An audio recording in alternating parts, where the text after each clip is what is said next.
Good evening and welcome to this scheduled council meeting of the 19th of May 2026, which is being held in person in the council chamber at Civic Centre 25 Ferris Boulevard, South Morang.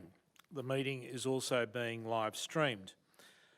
I'm Councillor Laurie Cox, the Mayor of the City of Whittlesea, and I'd like to introduce our councillors in attendance tonight, starting with the Deputy Mayor, Councillor Blair Corwell, Councillor Daniela Zinni, Councillor David Lenberg, Councillor Michael Labrador, Councillor Deb Gunn, Councillor Aidan McLinden, Councillor Jared Lappin, Councillor Martin Taylor and Councillor Christine Stowe. Note there's no apologies this evening, and I'd also now introduce for the last time our Chief Executive Officer Craig Lloyd and ask that Craig introduce the members of the Executive Leadership Team. Thank you, Mayor. I'd like to introduce our Director of Planning and Development, Emma Appleton, our Director of Community Wellbeing, Agata Himalevsky, the Director of Customer and Corporate Services, Sarah Renner, the Director of Infrastructure and Environment, Debbie Wood, the Executive Manager of Public Affairs, Janine Morgan, and at the table here, the Executive Manager of Office of Council and CEO, Jacinta Stevens. Thank you, Chair. Thank you. Begin on behalf of Council, I recognise the rich Aboriginal heritage of this country and acknowledge the Wurundjeri Wurrung clan and the Tuggeranong people as the traditional owners of lands within the City of Whittlesea. I'd also like to personally acknowledge Elders past, present and emerging. I will now read our diversity and good governance statement. At the City of Whittlesea, we are proud of our diversity and the many cultures, faiths and beliefs that make up our community. We strive to be an inclusive, welcoming city that fosters active participation, well-being and connection to each other and this land. We commit as a council to making informed decisions to benefit the people of the City of Whittlesea now and into the future, to support our community's vision of a place for all. We'll move to acknowledgements. And I'll begin with the art exhibition winners. Earlier this month, I was honoured to be part of the judging panel for the City of Whittlesea's annual art exhibition. With 176 artists and 3 groups submitting a total of 245 artworks, judging this exhibition was no easy task.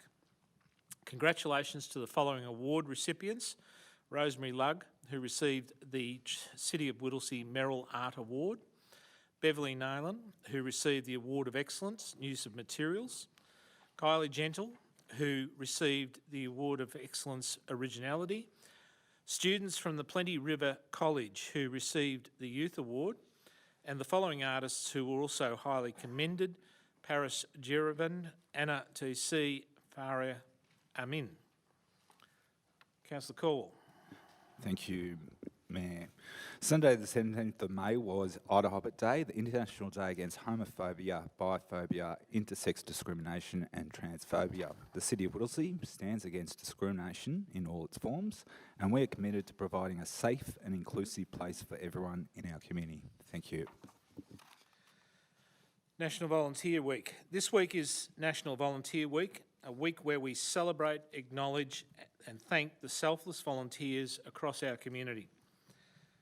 Volunteers give their time, energy and passion to help others, creating strong connections and building a better community for all.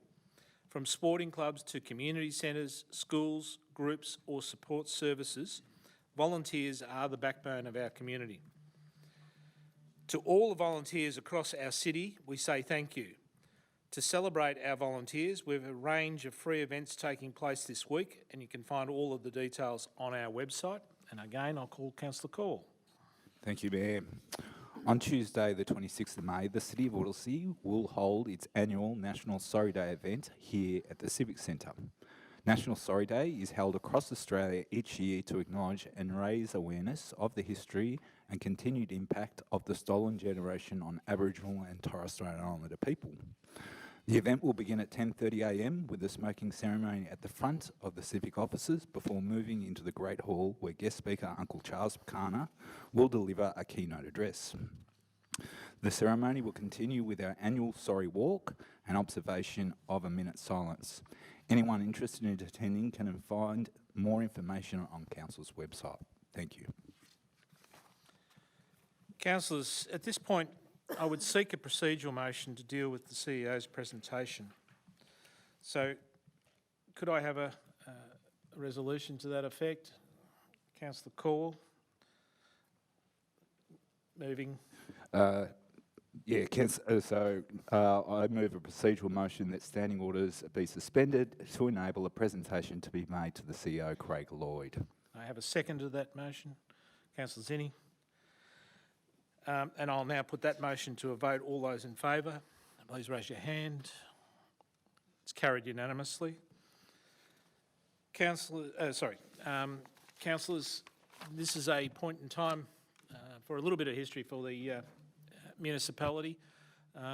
We have a departing CEO leaving us, and it's always important to recognise the contributions that people put into this organisation, whether it be by elected officials or by way of staff, and particularly in the senior roles. Craig has been with us since 2020, and a major challenge has occurred over that period of time. With the departure of the previous elected council and the appointment of administrators, Craig came in that wonderful period of time of lockdown. So he started his employment in role, I think on day one of that second lockdown that occurred, and certainly was part and parcel of keeping the flow of the organisation going during that period of time. During that period of time also, as the CEO, he stepped into the role of, I'd say, an elected councillor on many occasions, because the administrators being appointed were not people that were directly representing the community, as in ward councillors such as yourselves around the table. So he took up those, I would say, cudgels and carried them well. There are plenty of people, and like any time you're in these roles, there are plenty of people that will criticise you, there are plenty of people that will applaud you. The fact that you survive it, I think, is probably the best way of describing the great outcome. So there are plenty of people who have enjoyed your company and your time, and from the elected councillors' perspective, we did acknowledge you last night, but we also, I think, coming back to an elected council was also a bigger challenge, and we had our issues, we all acknowledge that, but it's been a period where new councillors have been educated on the role. Old councillors like me have had to learn some of the changes, and from that point of view, we've also had 2 by-elections, or one's underway. So you're in a situation where we had all those challenges. We did undertake a process, and council endorsed that we'd enter into discussions about renewing a contract, and we'd gone through that phase. And like any employment professional, you explored your options at that time, which anyone's entitled to do at that stage, and you picked up an opportunity in the city of Joondalup in Western Australia. And as such, you tendered your resignation, and council's acknowledged that, accepted that. But we really do want to wish you well and your family well. It's a big challenge going from the Macedon Ranges living out to the coast of Western Australia. I'm sure I think we had a discussion a moment ago about the temperature. One councillor's mother, I think, was reporting 27 degrees and no clouds in the sky. A little bit different to us here. So from that point of view, on behalf of council, thank you very much for your service. Thank you for your time to the councillors and the support you have given to the councillors. We appreciate it. I'm sure the staff also acknowledge your role and involvement, and I have a presentation to make on behalf of the City of Whittlesea. Thank you.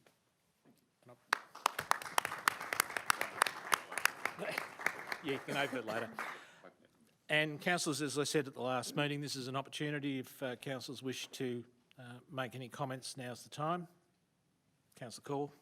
Yes, thank you, Mr. Mayor. I'd just like to add to some of your comments. I think it's been a wonderful period of time where we've returned to elected councillors, and Craig, you've been a wonderful mentor in that space, shepherding a new group of councillors, some that had previous experience, some that were new for the first time. And in reflecting on the role of a CEO at a council, and I was sort of thinking about the legacy that one leaves, and you know, there's often brass plaques that exist around various parts of infrastructure. But my hope is that as those brass plaques are removed and infrastructure is renewed, the lasting impact of your participation and stewardship of the City of Whittlesea maintains through its culture and through its staff here.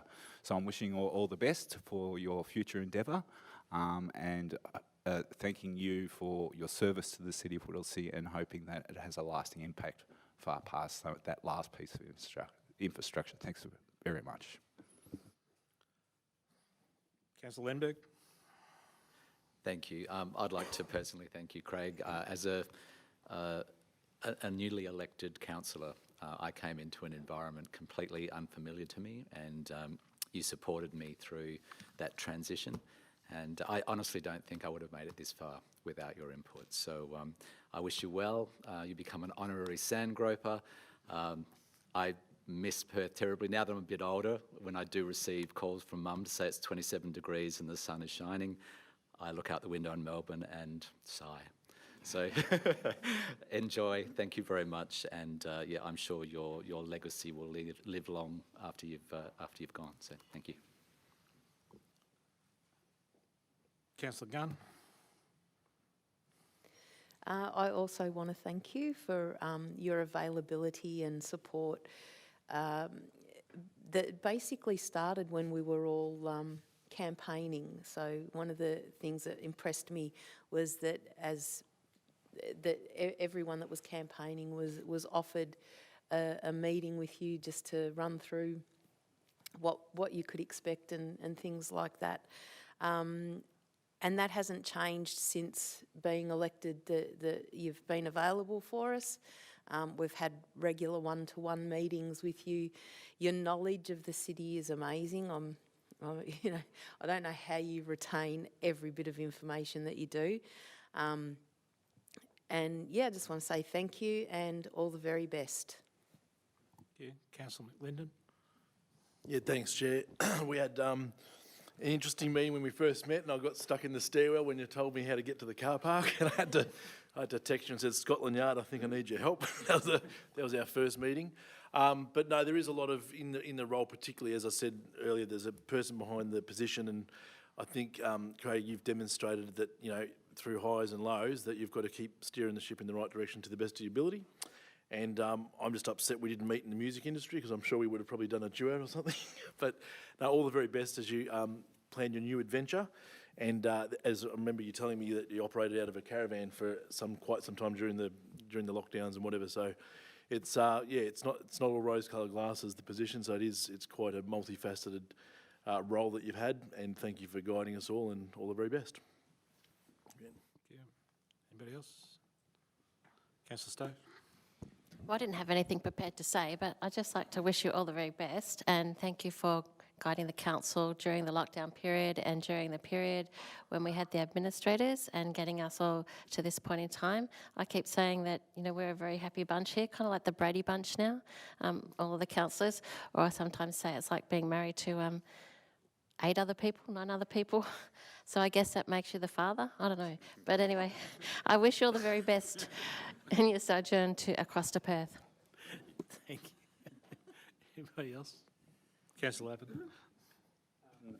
I just want to acknowledge that when you first got to council, it was obviously, the City of Whittlesea was in a fairly dire position, you know. So I think going from that position to where we are now, I think being a new councillor coming into a group that's got a really strong ELT and a really good culture has been really fantastic as, you know, a new councillor, and it really bleeds through, I think, into all our departments. And I think residents feel that. They feel they've got a council that works, they've got services that work, and I think that's part of your legacy. So I think that organisation and that ability to turn that ship around, you know, what's the word I'm after? Just so successfully was really well done. So I think that work will live on, as Blair was saying. I think that's the legacy there as well. And so best of luck going forward, and thanks again for your help. Anybody else? Nope. Okay, I better ask the CEO to speak. Thanks everyone for your kind words as well. And as the Mayor said, yeah, I started during COVID lockdown, and that made induction and getting to know people a little bit challenging, as you can imagine, when you're dealing with nearly 1,500 people and the only way you're meeting them is online. And Debbie Wood was with me at that time, and Janine was there as well, and we just spent hours and hours sitting in video conferences, 12 hours a day, trying to get across the organisation. It was pretty challenging. But what stood out for me at that time was the commitment of our staff. I was watching what was happening in all the other councils with staff either being stood down or just working from home. And our staff all volunteered to be out in the field. They conducted thousands and thousands of business support meetings and inspections, helping businesses through with their COVID plans and all those other things they had to do. And that was unique to the City of Whittlesea, but it showed me very quickly the culture of the organisation and the amazing staff that we have here. There's no doubt it's been a challenging place to work, not just council, but managing the growth here is just extraordinary. The challenges that our community has had with that growth and the different areas having their own unique challenges. And also for council in particular, and the staff, was that transition back from administrators to an elected council. But it did give me the opportunity to work with some amazing people. I couldn't have been luckier with our ELT, current and former members of ELT that we've had along the way, as well as managers and other staff that have been fantastic, as well as the previous administrators, of which there were 5 during my time here, with changes, and of course the new councillor group, and a couple that have dropped off during the time since you've been here even, and of course our monitor, Stephen Kingshott. Overall though, despite some public commentary to the contrary, the City of Whittlesea is a really highly performing organisation. The council gets on with things, that's councillors included. The staff are fully committed to doing their best for the community, and I think the community really locally really appreciates that. So I'm really proud of all of the operational improvements we've made. There's been so many across the board around customer service, ageing well, community engagement, just to name a couple. But it's all the things that you also don't see and the community don't see. It's the behind-the-scenes staff that are working extremely hard in the corporate areas, and the field staff that are working all hours of the day, out in the middle of the night, dealing with trees that have fallen down or roads that are damaged in the middle of the night. So again, from me, thank you to all of those staff. I'm particularly proud about the capital delivery. If I think back to the number of new community centres and public facilities and parks and playgrounds and things that we've upgraded or completely built from new, and all this stuff we've inherited from builders and developers over the years. That's so many of them, into the billions of dollars, and that places additional pressures on staff to take all of that on. I'm very proud of the Waste Task Force and the difference that's made, particularly in the growth areas, in getting those areas tidied up. And I think it's an ongoing journey for the City of Whittlesea with community education and responsibility to make sure that people understand that the City of Whittlesea offers levels of facilities to be able to dispose of your waste here far in excess of most other councils, and hopefully our community continues to do that. There's still a lot of work still to be done, particularly in advocacy, but I'm pleased with where we're at with that and the legacy that I'll leave there, and just hopefully our state government gets behind funding some of those really timely state infrastructure needs that our community has and is absolutely crying out for. And hopefully that one day the vision of building the infrastructure before the people arrive will one day be realised in the City of Whittlesea, but a bit of a way to go there yet. It's also great, Mayor touched on it very briefly, to be leaving on my own terms. That hasn't been the tradition in the City of Whittlesea for CEOs, I have to say. So to be in a position to be able to choose my destiny is something that was really quite important to me as well. I am extremely grateful for the Council's offer of a new contract and thank all of you for that. But it was the right time for me to make a decision and then a new challenge and new adventures. So I wish all of our community, councillors, all of our leaders and our staff as well, all of the best for the future as you keep moving towards making the City of Whittlesea a great place for all. Thank you, Mayor.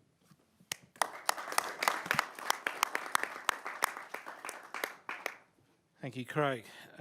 I'll now ask for a procedural motion to have standing orders resumed.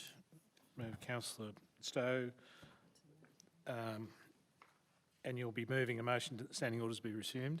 That's right. Thank you. Seconded. Councillor Call. I'll put that to a vote. All those in favour? It's carried unanimously. Thank you.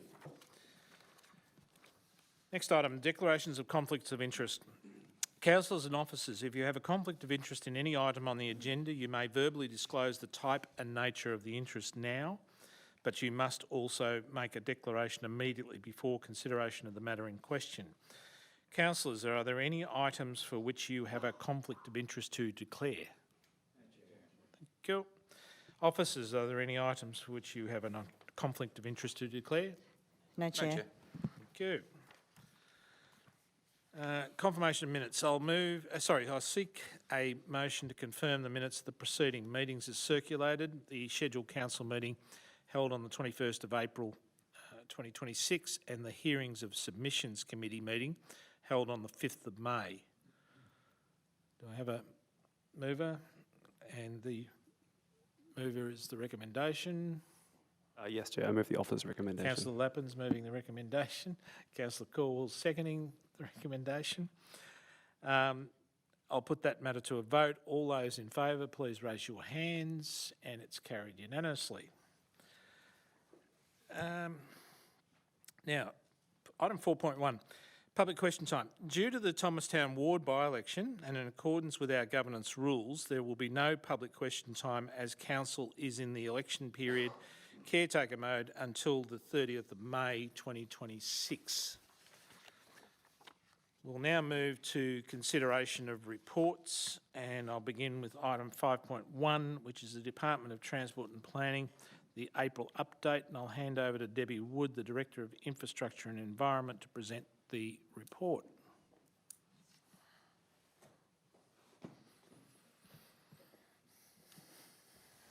Thank you, Chair. I am pleased to present this report to Council this evening. The findings represent a combination of inspections conducted over at least 3 years. In alignment with our Community Plan Strategy Priority 8, the report recommends continued advocacy to the state government to improve the maintenance of state roads within our municipality.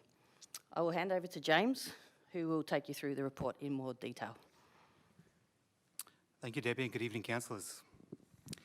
In July of last year, a council resolution was passed requesting officers provide an update on the advocacy councils performed regarding the Department of Transport and Planning and the maintenance of DTP's roads and road-related infrastructure.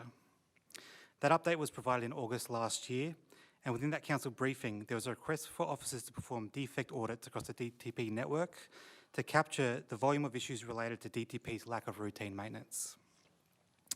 In response, council dispatched officers across October and November, and their findings resulted in a defect report that was submitted to council in December of last year. Within that December report, two things occurred.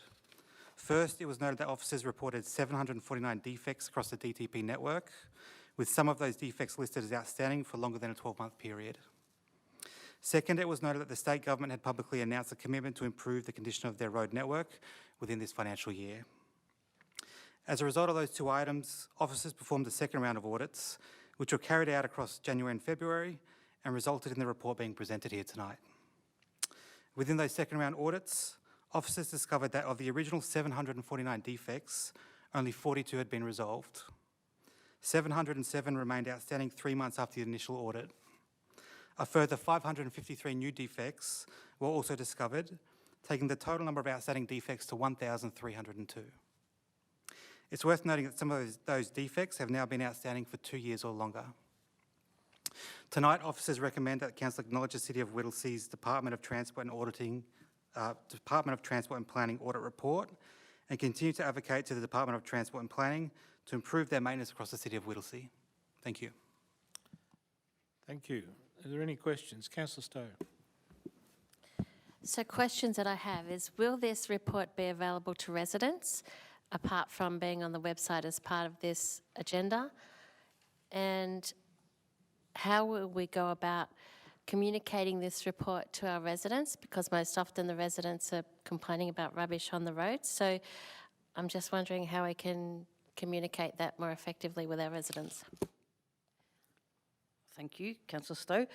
Yes, it will be available on our website. We will have it available there, and I encourage all of the councillors to let the residents know to have a look on our website. That's going to be the best way for them to find it. Thank you. Other questions? Being none, do I have a resolution, motion, please? Councillor Caldwell. Thank you, Mayor. I'd like to move the following motion. So, motion or point 1 to remain as it is on the officer's recommendation, and point 2 to be continue to advocate to the Department of Transport and Planning, DTP, to improve their maintenance across the City of Whittlesea, and for DTP to write to the Minister for Local Government seeking an exemption for payments of the waste levy associated with the collection of dumped rubbish on DTP land within the Whittlesea municipality.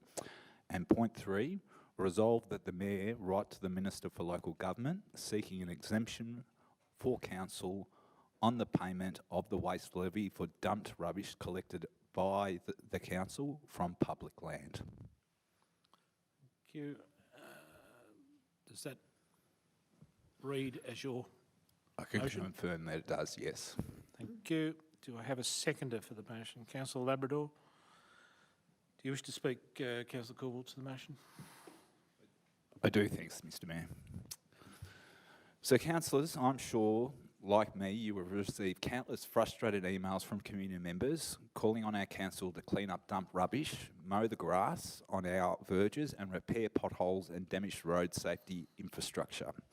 Yet, when these matters are investigated further, we repeatedly find that they relate to roads under the control of the Department of Transport and Planning. This report provides irrefutable evidence of what we as councillors already see anecdotally every day as we drive around our municipality and read through our inboxes. I want to work in partnership with the state government and continue to promote a collegial relationship. However, it is simply outrageous that grass on our major roads is only mowed once or twice a year, particularly when our own local bylaws require residents to maintain grass below 200 millimetres on their privately owned properties. It is unacceptable that dumped rubbish remains on roadsides for months after council itself has reported it to the appropriate authority, and it is irresponsible that essential road safety infrastructure remains damaged for extended periods, even after being reported to the department. I suspect many councillors in this chamber have experienced the same response from frustrated residents when we explain the responsibility rests with their state government counterparts. Just fix it, you're all as bad as each other. That frustration is real and I share it. And frankly, I'm embarrassed that the perception is in the community that the City of Whittlesea is allowing these unsightly and in many cases unsafe conditions to persist. But I also want to challenge this perception. Council cannot simply absorb the responsibility for maintaining state government assets. To do so would be unfairly burdensome on our ratepayers with the costs that should not be expected to carry. Residents already pay stamp duty, GST and other taxes that ultimately fund the state government's responsibilities and the delivery of these basic services. In the midst of a cost of living crisis and with this constraint and with the constraints of rate capping, council cannot and should not take on these obligations. The Department of Transport and Planning must step up because our community deserves better. Thank you. Thank you. Does the seconder wish to speak? Councillor Labrador. Yes, thank you, Chair, and I share a lot of the same sentiments, but I'll be a little bit more diplomatic because I don't want them to hate us. Firstly, I appreciate the work that our council officers have done with this audit, and thank you for driving many kilometres on those roads. Yes, our council municipality deserves better. In a time where there are more and more cars on the road, we need to ensure that our infrastructure is suited to our community's needs. Firstly, I'm thankful to that some of the DTP roads are beginning some resurfacing on Dalton Road and Charles Road, which a lot of my residents are using on a daily basis. However, more work needs to be done to ensure safety on our roads and for our commuters. More money needs to be allocated because, frankly, potholes aren't the only issues that are coming up. As Councillor Caldwell stated, there is rubbish. Our median strips are coming up really, really high. There are damaged guardrails which will impact the safety of our commuters in the case of an accident. All of these issues have fallen by the wayside, and as stated before, our reported defects have gone up from 700 to 1,300 in a span of 6 months, or actually less than 6 months. Look, the Road Blitz campaign from the state government is a welcome start, but we need more money. I hope that the City of Whittlesea can see its fair share of funding here. Lastly, I'll use an anecdote. In healthcare, there's a saying, prevention is always better than a cure. I understand that we live in a car-centric society, and this is touching on how we can prevent some of the degradation on our roads. By no means am I advocating for the abolishment of the car. However, if we want to be proactive about maintaining our roads, we need to address also the reason as to why our state roads are seeing their rapid deterioration. I hope the evidence in this report can provide further context to what can be done to improve our current public transport and rail infrastructure to reduce the load that our state roads are seeing. We need more bus routes. Hopefully we can see Wollert train station in our lifetime, and hopefully we can see more V-Line trains up to Donnybrook as well. Our area requires it. Lastly, I am thankful to our local members of parliament who for their collaboration, and I hope that the report is taken with the gravity and importance that it requires as it affects every single commuter every day. Thank you. Thank you. Other speakers? Councillor McLinden. Yeah, thank you, Chair. I'm probably going to be less diplomatic in my approach because we've got a state government here that's been in government for more than a decade. Now, if this is their first term, I could understand that, you know, you've got to hit the ground running 3, 4, 5, 6, 7 years. We're talking about 12 years here. We have something like 1,302 defects still outstanding. Some are more than 2 years old. This is a disgrace. Our residents have been treated by absolute contempt, and this is a result of when governments, I don't care what party you're from, you get a safe seat, they go into a comfort zone, and the roads have been collapsing under our nose for the last decade. Advocacy, I would say, has not worked.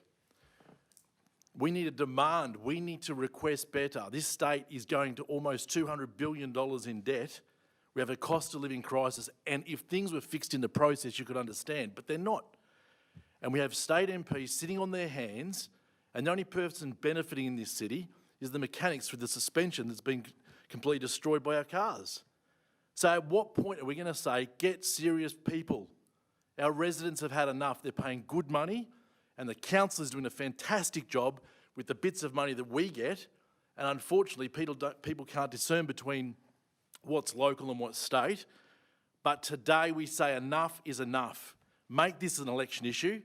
It's not good enough. We deserve better. We've paid the money. Where are our services? It's an absolute disgrace. I feel sorry for the city that's been completed by absolute contempt by the state members of parliament, and there's a massive wake-up call.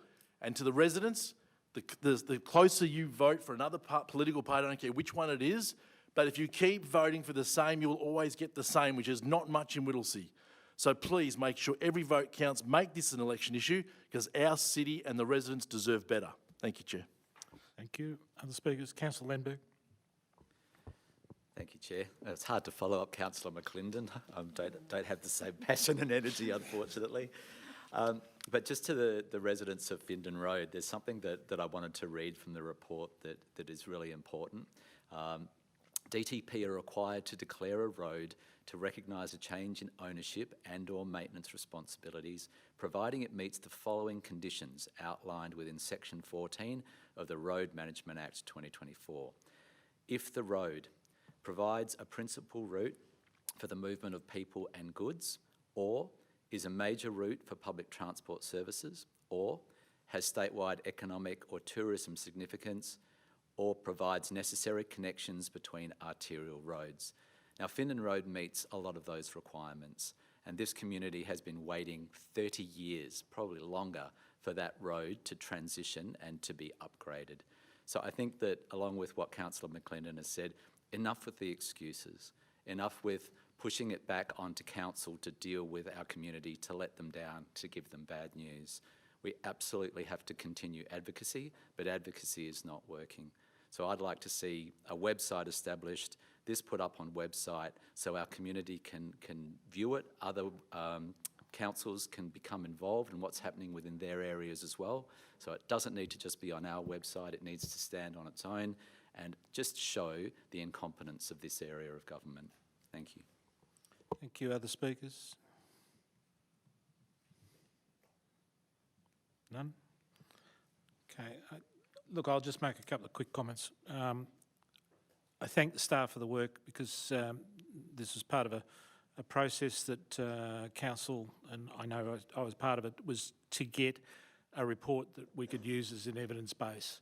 And I think that was the most important factor. It's very easy to be out and verbal people in terms of the damage that's out there and existing. If you don't follow it up with the actual evidence, it gets wiped away. And as Councillor McLinden said, the attention has to be brought back to the failings in the system. The failings in the system are quite clear. It's been there. Councillor Lenberg talked about Findon Road. It's actually 40 years probably, because I was there 46 years ago, and it was in that period that we talked about changing McDonald's Road and Findon Road ownership with the then state governments. So this is a priority issue for the residents of Whittlesea. It's not a political issue. We've had enough of it. The northern suburbs have been ignored too long, and we've said enough's enough. There is a lot of attention going on in the south, there's a lot of attention going on in the west.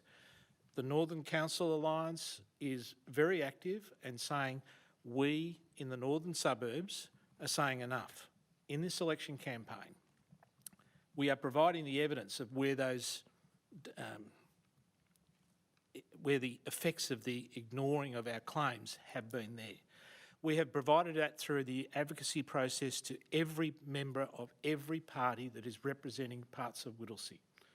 That being the current government, that being the opposition, and that being the crossbenchers. Every person that we have advocated to has a copy of the previous report. This report shows those failings, and the fact that they sit there for 2 years simply because there's a red cone attached to the broken barrier, or the fact that the rubbish sitting on the ramp off Craigieburn Road East onto the Hume Freeway has been sitting there for the better part of 2 years. And people are saying enough is enough. And we in the northern suburbs and this council will continue to argue and advocate, irrespective of the politics. And we want better. And that's what this whole process is all about. These are a priority issue because we are a car-dependent municipality. It's nice to say on the cost of living that public transport's been free for the past 2 months and it's going to be half cost until the end of the year. That's great. But if you don't have public transport, as we don't have in the growth areas, it's pointless. And if you don't give us the service in relation to the roads and the dumping of the rubbish, it's pointless. So they're the issues that we will take to the local members. I know that when we talk to the local members, a lot say, oh, it's all too hard. But let me say, if you're a member of parliament, there's the information. You've got to start fighting for the dollars. What's in the report and what was said earlier, you get GST, you get grants funding. We don't. We get a capped rate set by the state, and yet we're expected to deliver. And that's not continuing, and that's what this council is saying. So they're my additional words, and we'll keep advocating. Thank you. There's been no opposition. I'll put the matter to a vote. All those in favour, please raise your hands, and quite clearly, unanimously. Thank you. We'll move to item 5.2, Planning Environment Act Review Update. I'll now hand over to Emma Appleton, the Director of Planning Environment, to present the report. Thank you, Mayor, and good evening, Council. I'm joined here tonight with Liam, our Manager of Strategic Futures, and Taylor, our Strategic Planner. Tonight, we present a report which outlines the significant changes to our planning system, which arise from the review and update to the Planning and Environment Act by the Victorian Government. The report provides an overview of the changes and outlines, in conjunction with the broader reform package, the likely impacts on council's planning processes and ultimately the character and amenity of our city. While the reforms contain some beneficial administrative improvements, many as a result of the successful advocacy of the Municipal Association Victoria and councils, the shift of the Victorian planning system to deemed to comply standards as part of the broader reform package are concerning.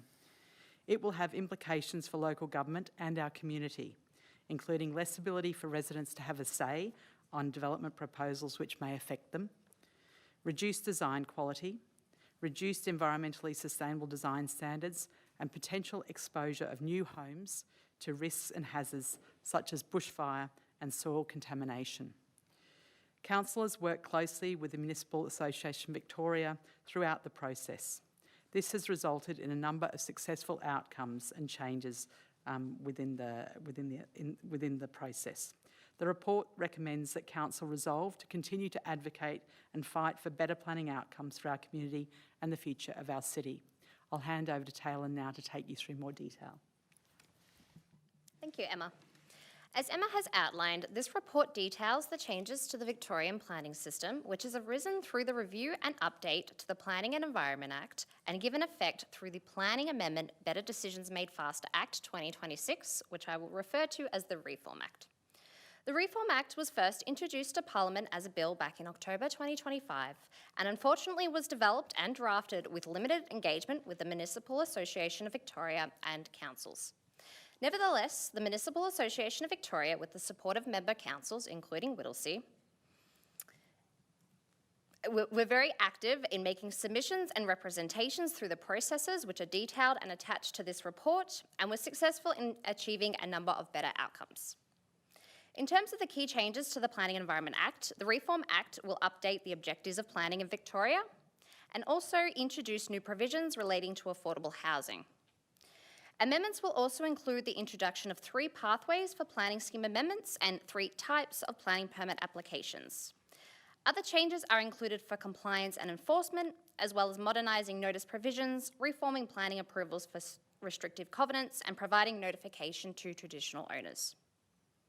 The effect of the changes proposed by the Reform Act are compounded by the broader planning reform program being undertaken by the Victorian Government, which includes changes to planning controls for, say, townhouse or low-rise developments, mid-rise development, as well as changes to activity centres, car parking and tree canopy protection. The report highlights key issues with the reforms, particularly as a result of the introduction of the more deemed to comply provisions and the impact that these will have on livability, design quality, amenity, sustainability, safety, and what our community values about the suburbs, neighbourhoods, and townships where they live. Council's advocacy prospectus highlights the need for Council to continue to work with the state government in true partnership to ensure planning reforms achieve the delivery of homes at scale in high-quality, well-connected neighbourhoods. As such, the key recommendation of this report is for Council to authorise the Mayor to write to the Minister for Planning and local members of Parliament, highlighting the key issues with the planning reform as outlined in this report. Thank you. Thank you. Is there any questions? Councillor Lindbergh. Thank you.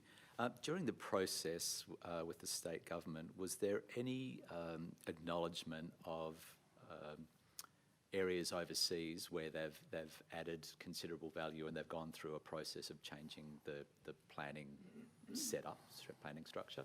Because I think that there's some really great examples internationally, and we seem to be very inwardly focused. So yeah, has there been that outward look? Thank you, Councillor Lindbergh. Not that we're aware of. I would say that the Victorian planning system is quite particular as well, but I don't know how much benchmarking was done against other jurisdictions. Any other questions? Being none, do I have a motion? Councillor Lappin, moving. I'd like to move the officer's recommendation, Chair. Thank you. Do I have a seconder? Councillor McLinden. Councillor Lappin. Yes, please, Chair. So I think there has been some positive changes to the planning reforms. Obviously, there's more to come. There's lots of work to do, but there has been a few changes through our advocacy and MAV's advocacy. A few points I'd like to see included in the planning reforms, which I think are important going forward. It's important to recognise that to ensure that we reach our target of affordable housing, the councils have the ability to set those mandatory affordable housing contributions in new developments. In Whittlesea, we're expected to build thousands of new homes over the next few decades. And we need to ensure that there is a diversity of housing options available and that all Victorians can get a home in Whittlesea regardless of income and history. I also think it's essential that if we build those homes, that they're built to a high environmental standard, and then the urban infrastructure our residents need. They've access to quality recreation, community spaces, and active transport. It's important that the planning reforms reflect the needs of our community. It's not a one-fit-all for every single council, that it's a genuine Whittlesea community planning. And we don't want people to feel that in order to get into housing, they've got to buy a cheap home or get a home with a rushed approval. We want high-quality, well-built homes that are efficient and have a strong neighbourhood character and reflect and value the natural environment which we have here in Whittlesea. So I think it's important that we remain advocating for this. That's why I support the recommendation, and I think it's a good step forward. Thank you, Chair. Thank you. Councillor McLinden is the seconder.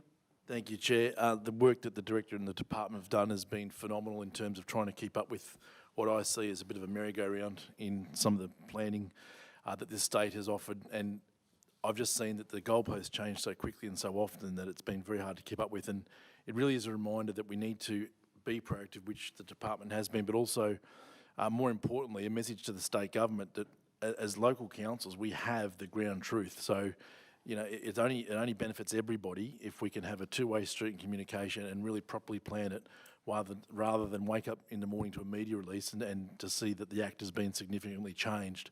So I would like to see a lot more communication, a lot more not just advocacy, but also us telling the department. I think we're in a very good position with the staff that we've got, and I hope none of them leave, because the very detailed reports we got during the briefings demonstrates how passionate they are about getting it right going forward and learning from some of the mistakes that have happened in previous mistakes that we've made as a council. But I cannot stress enough that we have to be very slow to move the goalpost constantly, because it makes it very, very difficult for councils to plan properly. And yes, we are, as Councillor Lappin said, facing unprecedented growth, but to get that right, we must make sure that we have those communication lines with the State Planning Department, and to ensure that we can communicate effectively to them the good work that the officers have done to ensure that we don't make the same mistakes of the past. Thanks, Chair. Thank you. Other speakers? Councillor Lindbergh. Thank you. Another thing that stood out to me was that the primary recommendation from MAV was that the bill be referred to a public inquiry to provide greater scrutiny prior to being enacted. This was defeated. I think that, our governments are there to look after and support the people and our communities.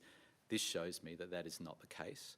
I think that, to have a motion that's raised in Parliament to support it going public under greater scrutiny, and to have people with building knowledge, planning knowledge, have input into this process is a really important component that we've bypassed. I always think that if we're not putting it out for further scrutiny, there's something hidden in there that we need to be aware of. So I'm very, very worried about this. Our council has done a great job.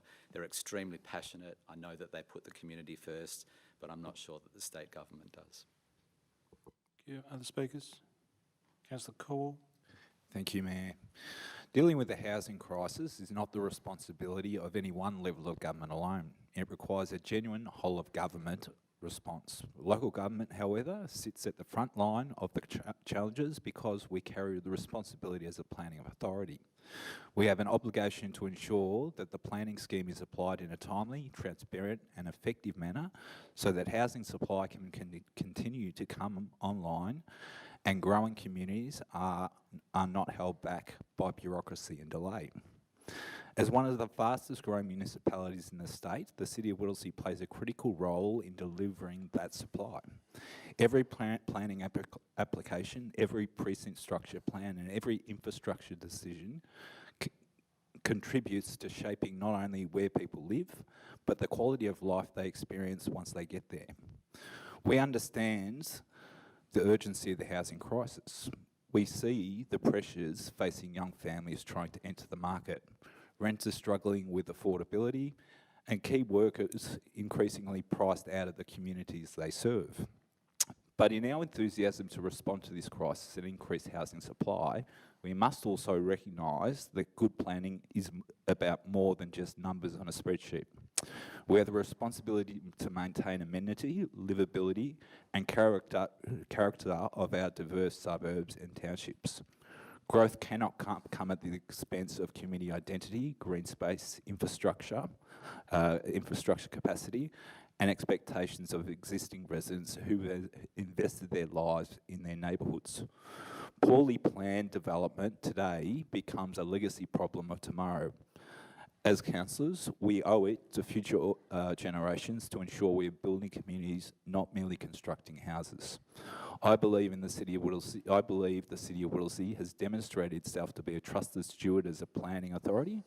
We have constantly showed a willingness to work constructively with the industry, residents and government to deliver outcomes that support growth while protecting the interests of our community.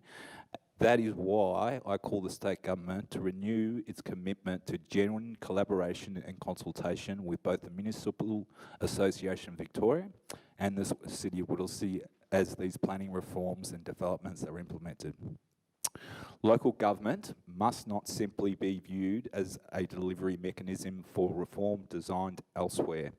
Council poses invaluable on-the-ground knowledge about the practical implications these changes have on our community, infrastructure networks and neighbourhood character. Consultation is not an obstacle to reform. It is essential to achieving reform that are workable, balanced and enduring. We all want to see better planning outcomes. This is why planning reform features so prominently in Council's advocacy strategy, which is unsurprisingly for a growth municipality such as our own. We recognise that the current system can be improved and we're prepared to be part of that reform journey. However, I also encourage the state government to continue closely monitoring and reviewing the implementation of the Planning Environment Act and associated reforms, where unforeseen consequences or unintended outcomes emerge, and inevitably some will, there must be willingness to pivot, adapt and respond in consultation with local government and the MAV. Good governance requires humility as much as ambition. Thank you. Thank you. Other speakers? Being none. Oh, sorry, Councillor Labrador. Thank you, Chair. I just had a couple of comments without having to repeat too much of what's already been said. This Reform Act, the planning amendment that is before us here that we're responding to, it feels like it's a case of act now and deal with the consequences later. I'll use my ward as an example in Laylaw, which it's seeing its neighbourhood character be dissolved before our very eyes. We have some beautiful red brick homes that are there, that have been there since the 50s and 60s, and now as residents are moving away or are passing on, a lot of houses are being subdivided, which is great for supply. It's good to get young families into new homes and into townhouses. However, more and more residents are being crammed in and our infrastructure is not keeping up. Our roads are becoming tighter in our suburb and it's making it harder for residents and also emergency services to access our area. And that's just one of the consequences of acting quickly without consulting with local government when we are sort of the experts on our areas. It's the same not just in Laylaw but also in other wards as well, and the infrastructure will not catch up to that increase in population. It is important to build the homes, but in an ideal world we'll see the infrastructure before we see the people live there, but unfortunately we're not in that ideal world. Look, the only other comment I'd make is with the reform that is before us, Type 1 applications give us about 10 days to respond to an application. The only comment I'd make is it would be great if the state government could also act within 10 days to deal with some state issues. We need to see better, and I welcome this motion.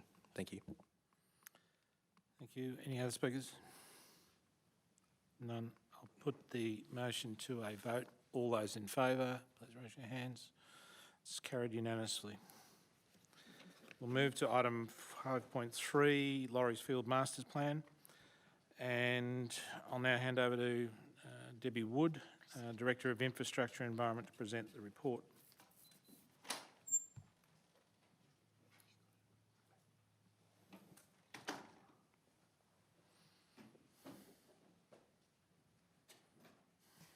Thank you, Chair. It is with great pleasure that we present the Lauries Field Master Plan to Council for approval this evening. This master plan has been developed with extensive input from the local community, and we sincerely thank all those who contributed to shaping a vision that the community can take and a pride in, and also feel a strong sense of ownership over. I'll hand to Arishdeep, who will take you through the report in more detail. Thank you, Debbie. Good evening, all. Lauries Field is a 5-hectare municipal open space in Doreen, providing valued informal recreation, connection to nature, and everyday open space to our local community in heavily dense residential area. The master plan establishes a long-term vision for renewal and enhancement of the reserve, ensuring it responds to evolving community needs, environmental challenges, and future growth. The plan directly addresses several existing issues within the park, including aging infrastructure, lake water quality concerns, and impacts on conservation reserve. Community engagement has been central to the development of master plan, with more than 850 participants contributing across 3 phases of consultation. A clear and consistent theme throughout the engagement process was the community's strong desire to retain the existing lake and improve its water quality. Other key priorities identified by community included improved paths, enhanced safety, increased vegetation, and upgraded recreational facilities. The feedback directly informed significant refinements to the plan. The master plan improves accessibility and safety, enhances recreational opportunities, and most importantly, retains the lake in its current form. The Lauries Field master plan reflects a shared vision between council and community to create a revitalised, nature-integrated park that is welcoming, inclusive, and environmentally sustainable for people of all ages to connect, play, and relax. I'd like to put forward the recommendations as per the report. Thank you. Thank you. Any questions? Do we have a motion? Councillor Gunn? I put the officer's recommendation as the motion. Thank you. Seconded by Councillor Zinni. And Councillor Gunn, you have the floor. Absolutely do I want to talk. It is an absolute pleasure to see this on the agenda today. And all I can say from our previous motion is if the Minister for Planning wants to see what true community consultation looks like, just have a look at what we did here. I have to say my inbox will be taking a well-deserved holiday after the volume of emails that come through mine and everybody else's inbox. Look, this draft master plan that went out originally stirred up a lot of concerns from the community. The level of consultation that our officers did meant, I think, that everybody who needed to be heard was heard, and the result was a complete turnaround from what the original plan looked like to what it looks like today.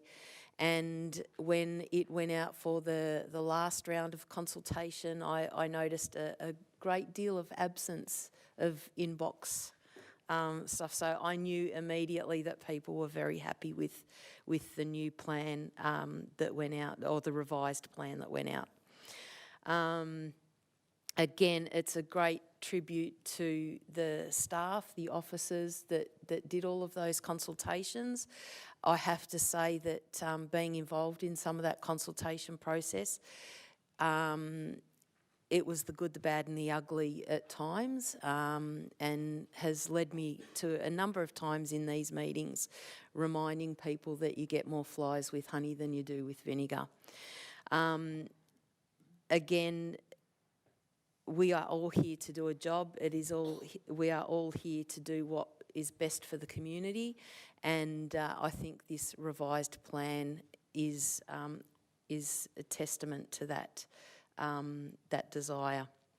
So it's with great pleasure that I recommend this for the vote. Thank you. Councillor Zinni.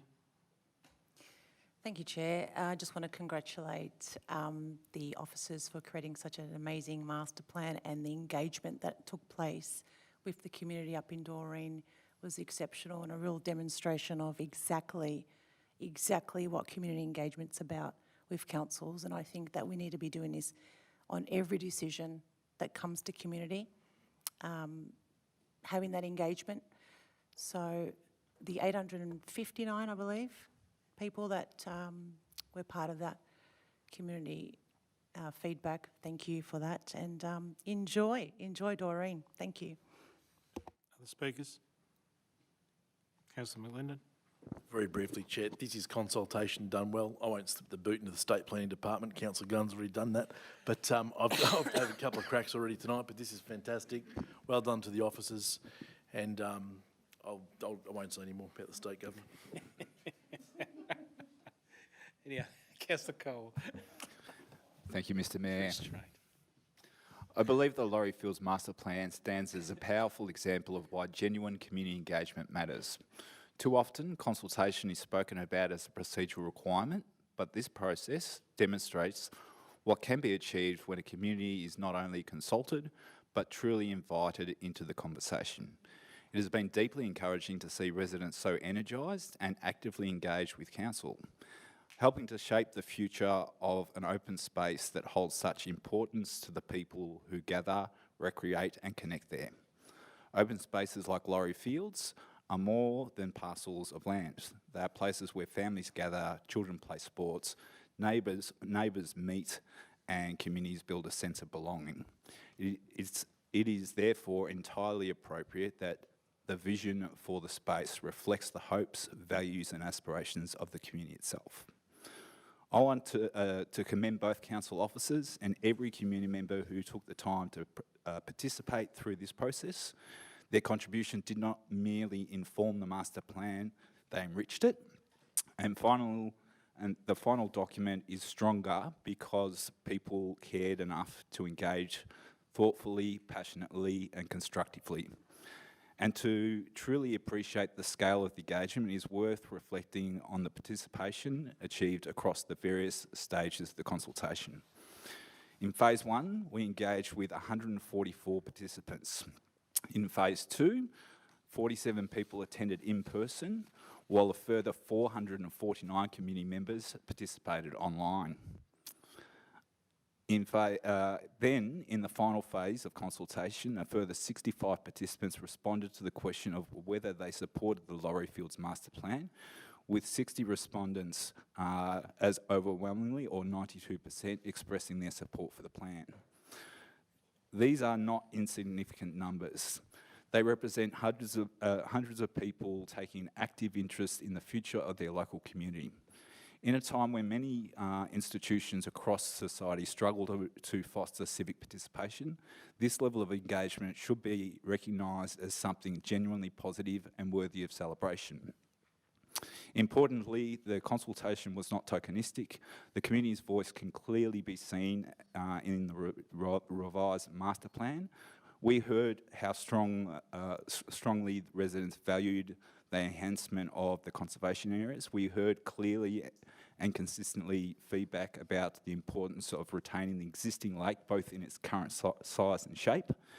And we heard a desire for the space that feels safe, more welcoming and more enjoyable for people of all ages and abilities.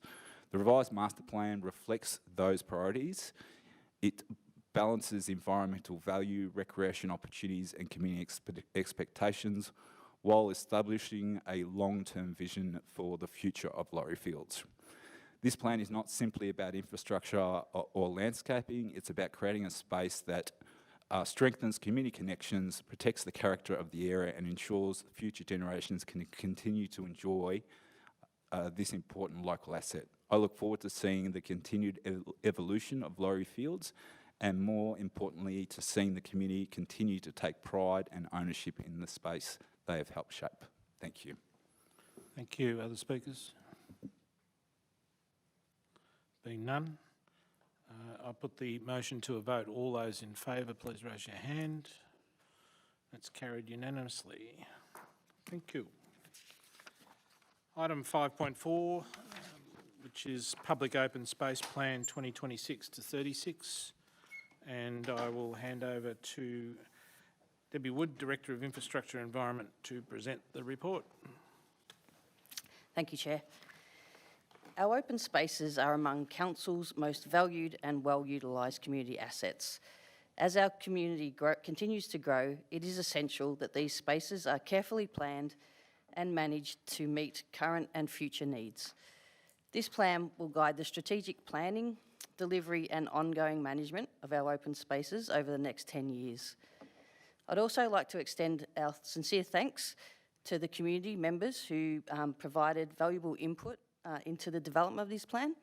And I'll now hand to Arishdeep, who will take you through the report in more detail.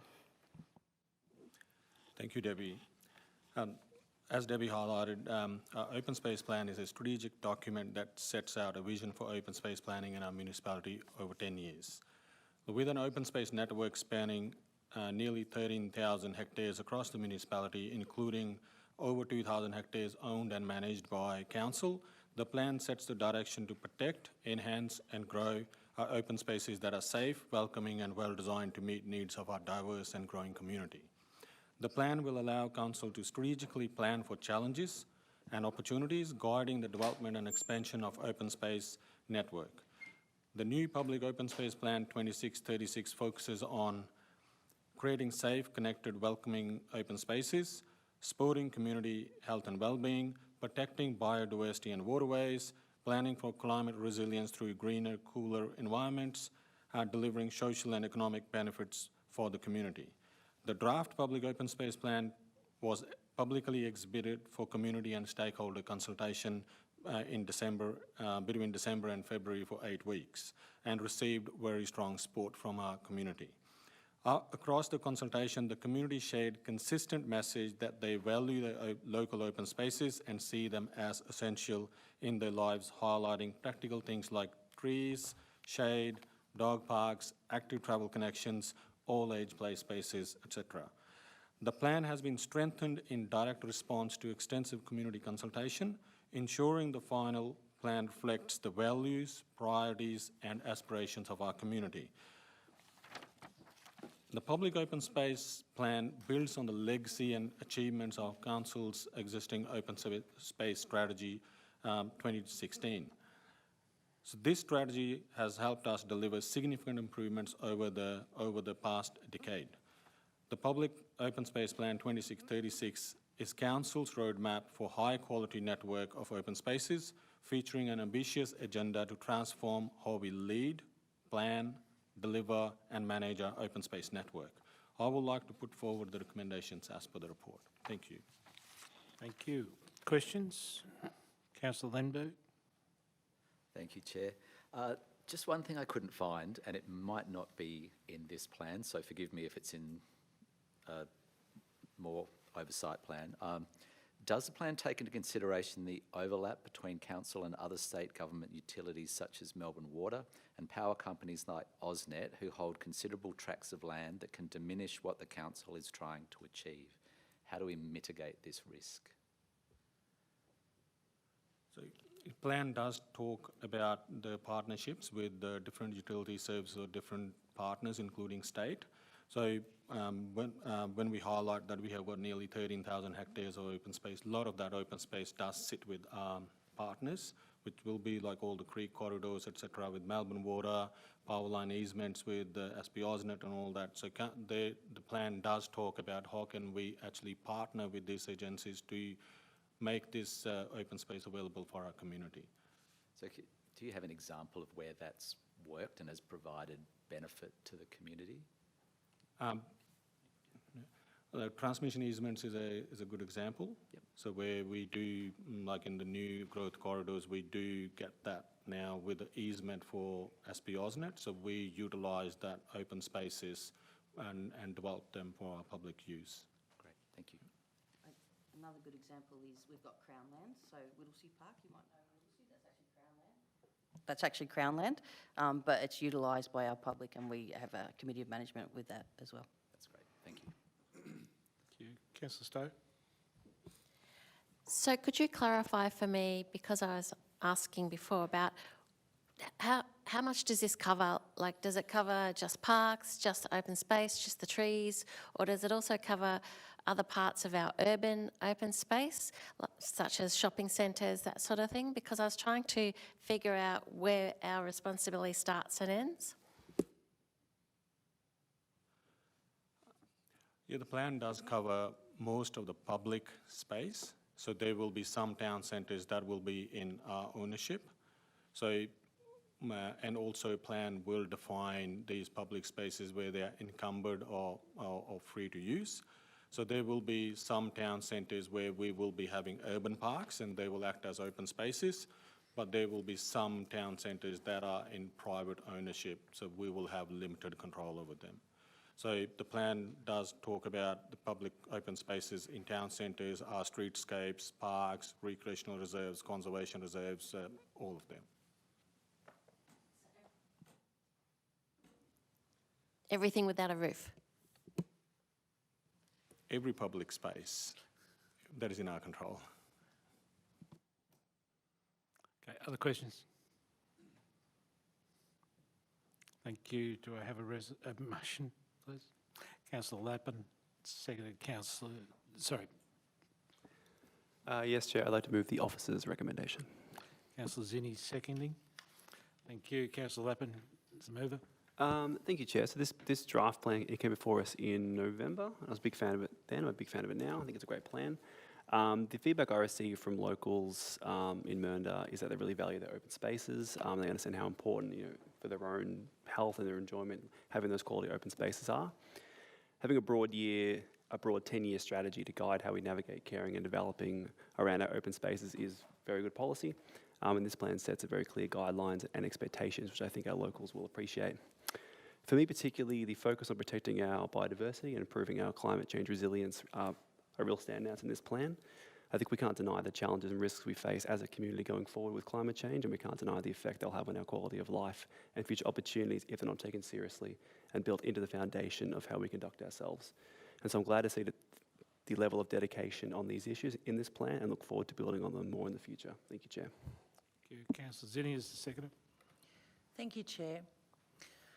I think this policy and plan for our public open space is quite unique to some of the Victorian councils out there. And we're very lucky to have the open space to work with.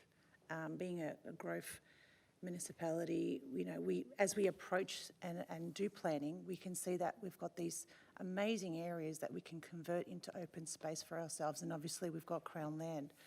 So I think it's such a benefit that we have this plan in place. It's a 10-year plan. So we know that whatever we're deciding in this plan, and I really encourage the community to have a look at this plan, really demonstrates just how important the environment, trees, spaces for our mental health is, and walking paths, views along the rivers and having water areas. So it's important for our mental health, and I think that's one of the things that I really encourage people to do, is to go out there and use these open spaces.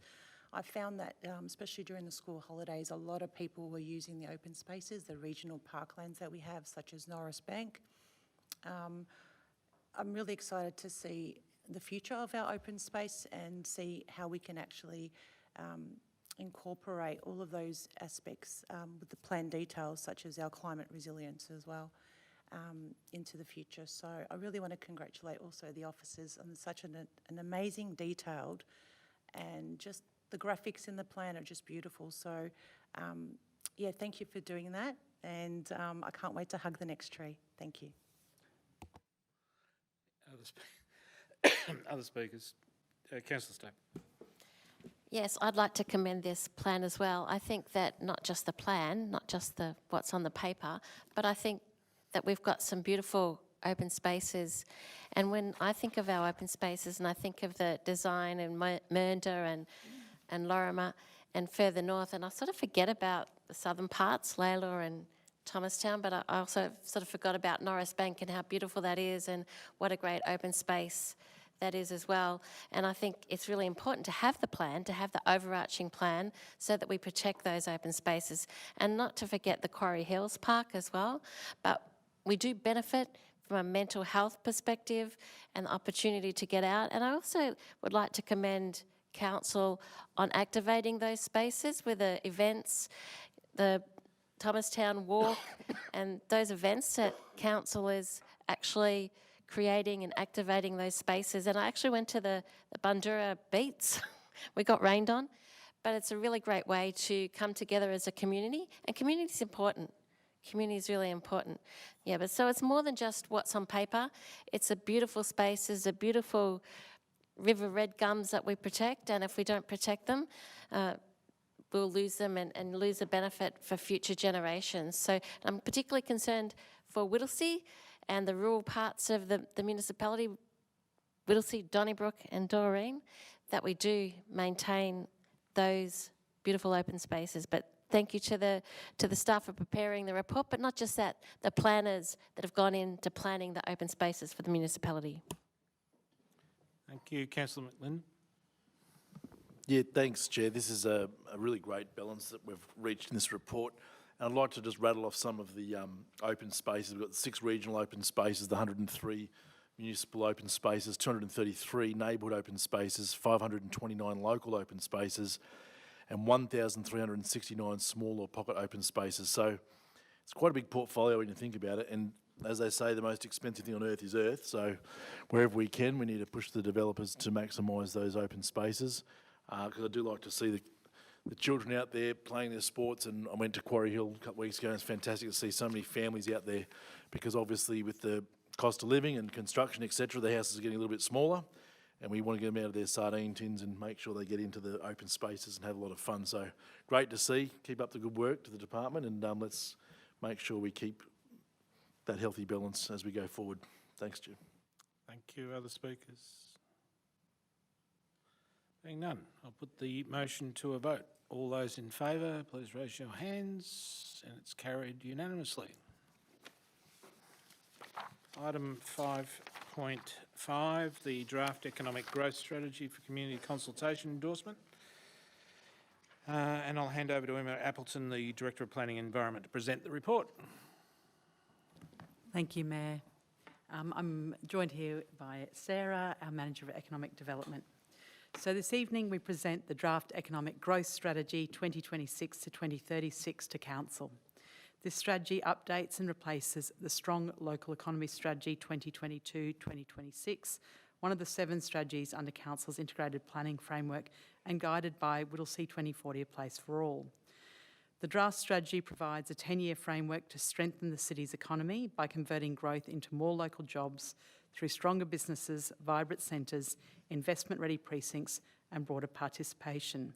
I'll hand over now to Sarah for more detail. Thank you, Emma, and good evening, everyone. So this draft strategy takes a priority location approach to economic development, focusing effort where growth, jobs and investment can be accelerated through stronger precinct readiness, thriving centres and coordinated delivery. What's exciting is our municipality's growth advantage is grounded in a set of state-significant and job-rich locations with capacity to grow. Those in particular are our Epping City Centre and its Health and Knowledge Cluster, Cooper Street Employment Precinct and the State Significant Resource Recovery Hub, Thomastown Industrial Precinct within the Northern State Significant Industrial Precinct, and the Beveridge Intermodal and Planned Northern Freight Precincts.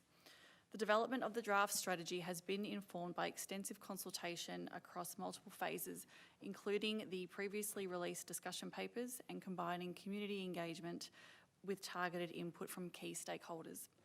Tonight, as per the officer's recommendations on screen, we are seeking Council to endorse the draft strategy the draft City of Whittlesea Economic Growth Strategy 2026 to 2036 to commence community consultation.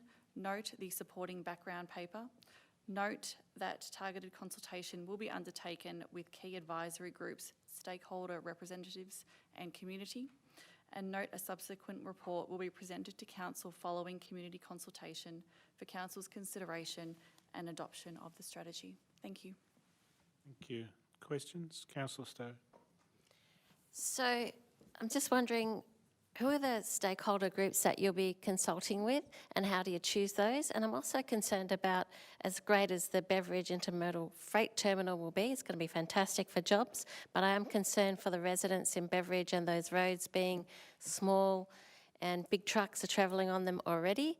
So I'm interested to know how this overarching plan is going to deal with the trucks and the growth in that area. So I'll start with answering the consultation stakeholder groups. So we've already started to look at setting up key stakeholder groups with industry, education, private investors, developers. We also have a community consultation focus group that we'll be setting up and hosting as well as part of that period, as well as a series of pop-ups. So with our engagement team, we've looked at locations across the municipality, including shopping centres, railway stations, even Melbourne Polytechnic Epping campus, to try and capture as many people as we possibly can. For the community consultation, we've put out an expression of interest, so we'll be going through those and finalising who will be invited along to that particular focus group session. And then, of course, it'll be live on our Engage page. Councillor CEO. Yeah, thank you. I'll answer the second question just on BIF. So the Beveridge Intermodal Freight Terminal is a federal government project, and the state government is the planning authority for that particular application. This particular strategy is not relevant to that application in the construction or roads or infrastructure. Obviously, the economic development side is, but the specifics around road access and others is a matter for the state government's planning review. Okay. Other questions? Councillor Lindbergh. Are there any major universities interested in moving into Epping?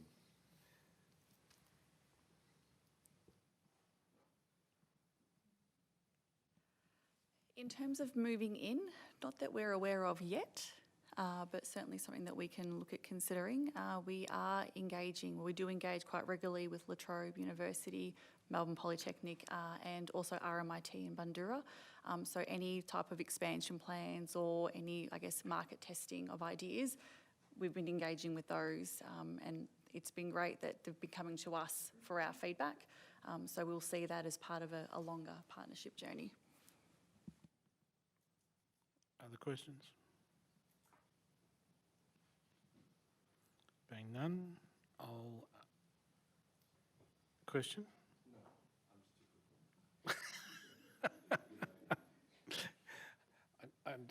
I was going to ask for a motion, and I'm assuming that's Councillor Labrador. I'd like to move the officer recommendation that is on the screen, Chair. Seconded, Councillor Lindbergh. Councillor Labrador, you wish to speak? Yes, Chair, thank you. As a business owner and a member of the Business Advisory Panel, along with Councillor Lindbergh, I'm excited by the draft plan, and I'd like to thank the officers for all the work that they've done on the plan. I'm thankful that us as a council are putting our best foot forward in investing into the future, into jobs and into our community. With the expected significant population growth over the coming decade, it's vital to have jobs close to where our workers live.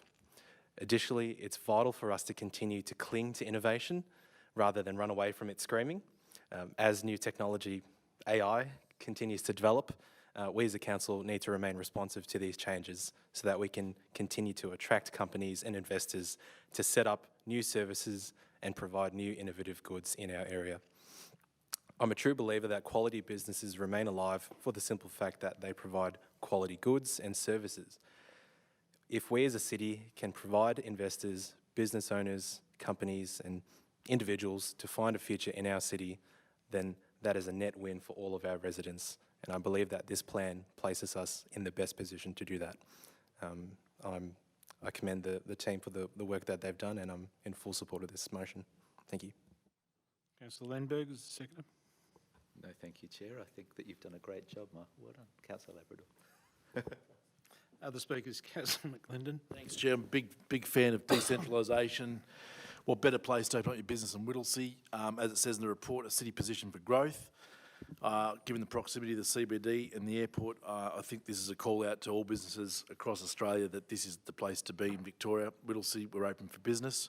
And I note that the Wallet, the Curate ward has 107% growth between 2024 and 2036.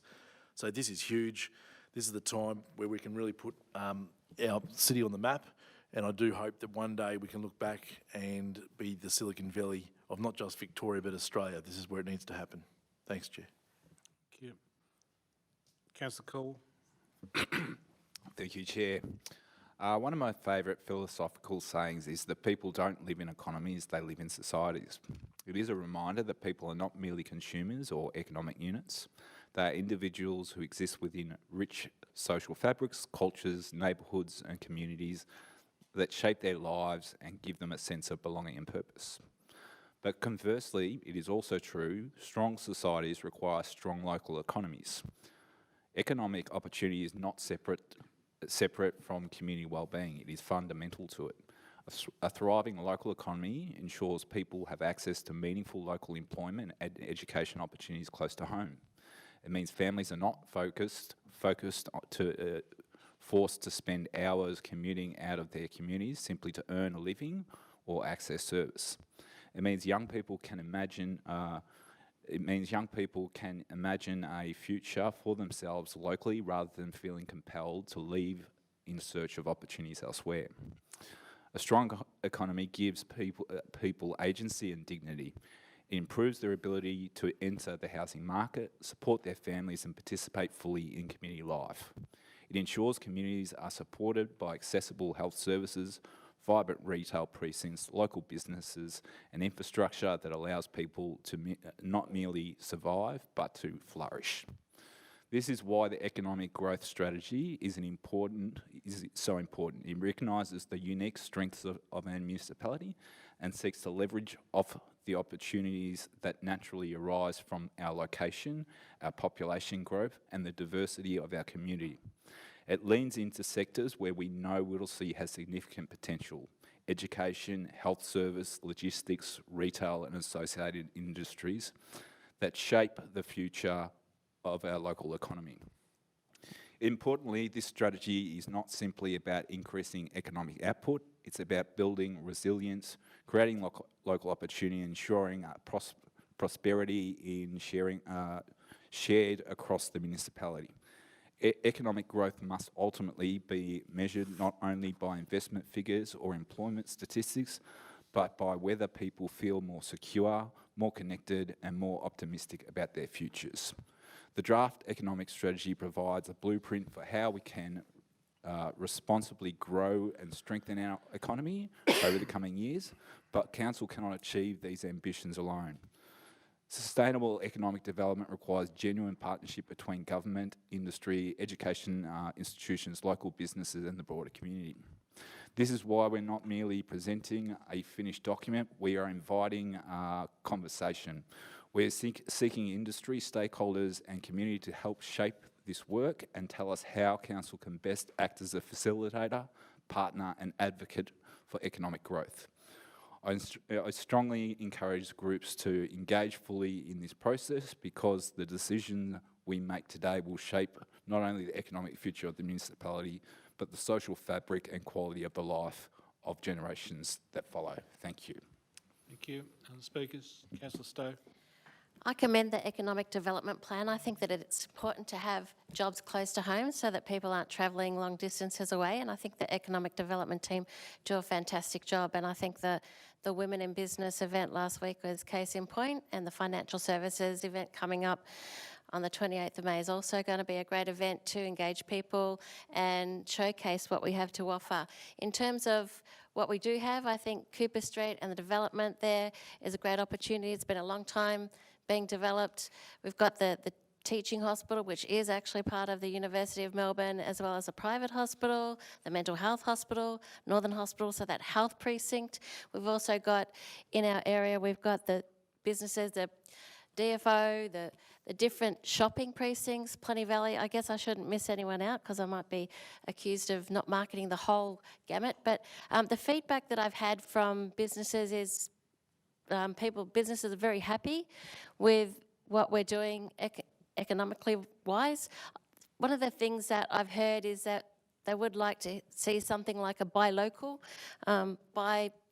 in the city of Whittlesea. So I'm not sure if that's something that's kind of what we're doing.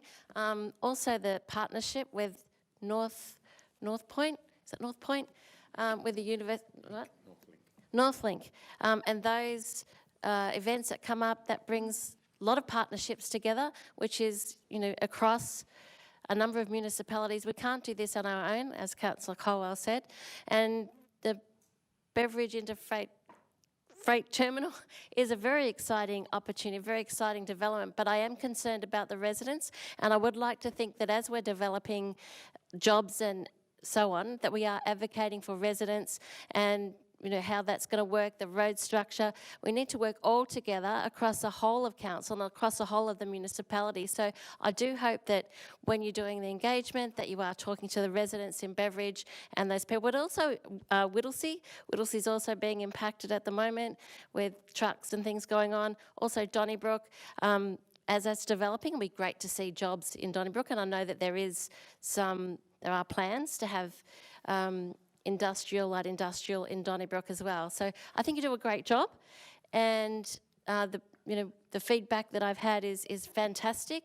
And of course, I'm first to advocate for people getting into jobs, and especially people with disabilities and carers like myself, as I had the library set up with a cafe there many years ago. So I'm still a great advocate, and I'd love to see some more social projects, social enterprises going on. I've been talking to people with disabilities, and I hear that feedback quite often as well. So if we can collaborate, get more people into work so that they're not, so that they're in work. Because when you're working, you're healthy, happy, and it improves your mental health. But great job. I commend the report. Fantastic. Thank you. Other speakers? Being none, I'll put the motion to a vote. All those in favour, please raise your hand. And it's carried unanimously.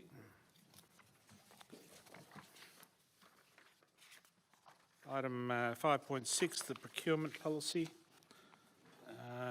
And I'll hand over to Sarah Renner, the Director of Customer and Corporate Services, to present the report.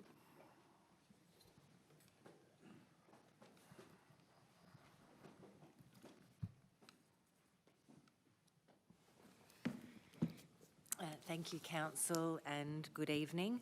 Tonight we are pleased to present an updated procurement policy. I have with me our Chief Financial Officer, Aaron, and I invite John, our Unit Manager Procurement, to introduce the paper. Thank you, Sarah, and good evening, everyone.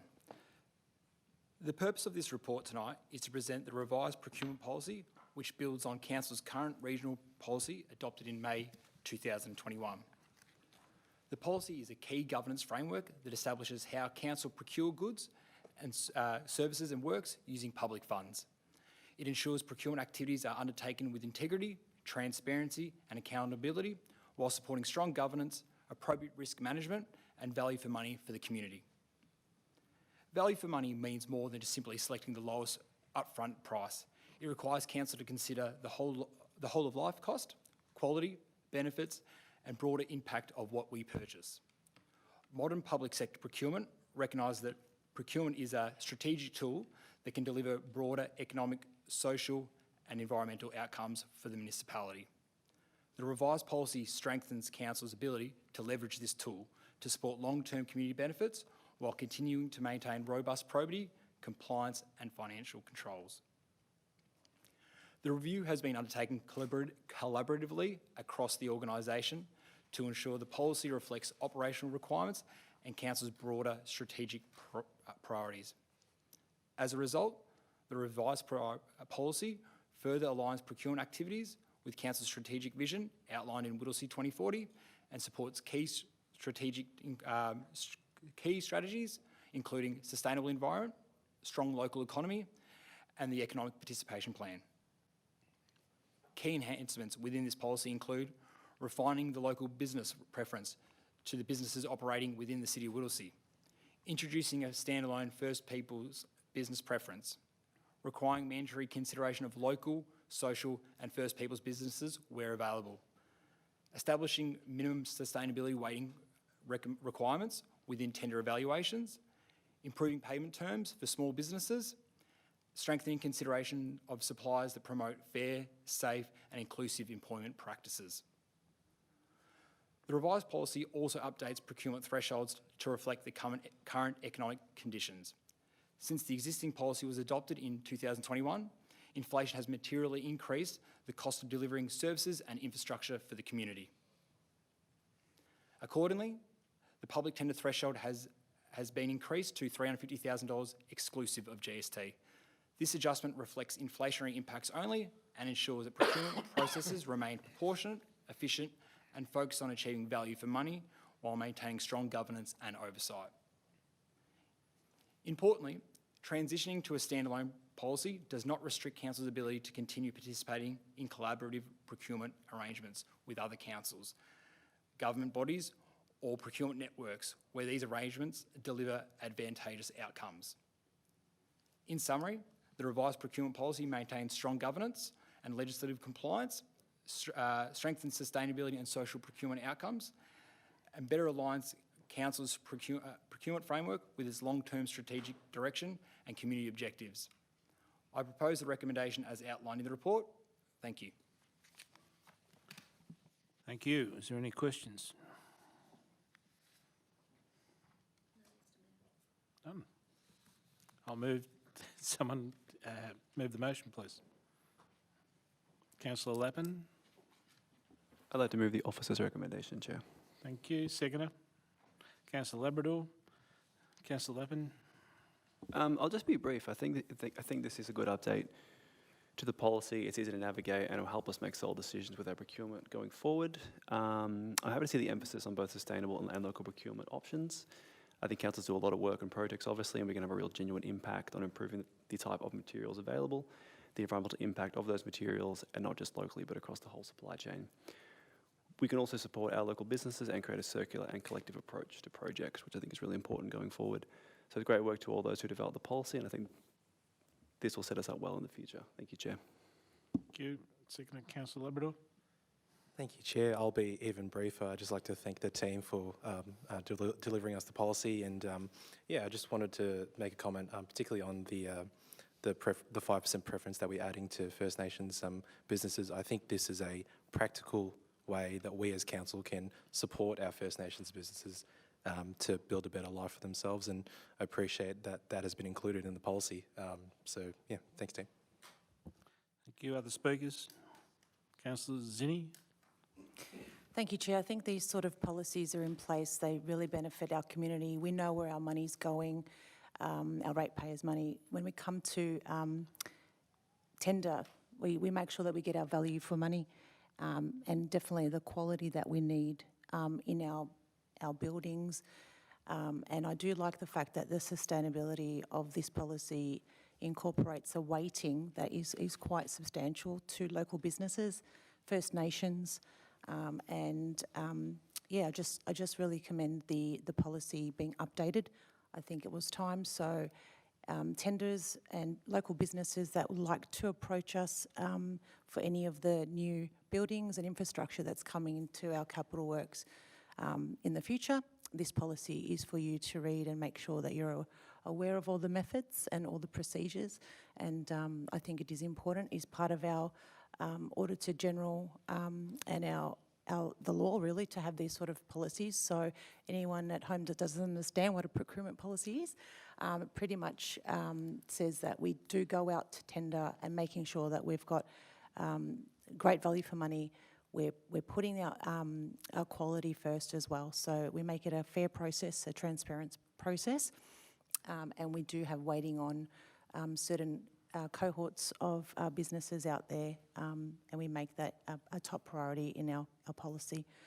So thank you for the officers to rewrite this. Thanks. Thank you. Councillor McLinden. Thanks, Chair. I've got a bit of a different approach. Look, And before I'm taken out of context, in relation to the First Peoples business, I actually think that things like this are potentially divisive. And I think that the merits of First Nations people speak for themselves. So when you put percentage limits in, I just take a very different point of view. If some of our procurements are 90, 95% First Nations, so be it. But I do feel that when we go down the path where I see it as segregation, that there's allocations and that, it can breed a bit of division amongst the community. I think it's unnecessary because I think you'll find that they'll stand on their own merits anyway. So I'll take a very different approach, and that's why I'll be voting against it. But as I said, to not be taken out of context, I believe, I believe in a merit-based society, and I think, we're all equal people, and I don't want to see this continued division, the potential division, and be misinterpreted the same way. So whilst I'm a very, very strong advocate of Indigenous issues, I believe one of the key aspects that we've got to do going forward is to make sure that we are one people, and we need to move on from allocations, and because it's potentially divisive. So that's my opinion and point of view on it. I see us all as one people, and that's why I'll be voting against it. Thanks, Chair. Thank you. Councillor Cole.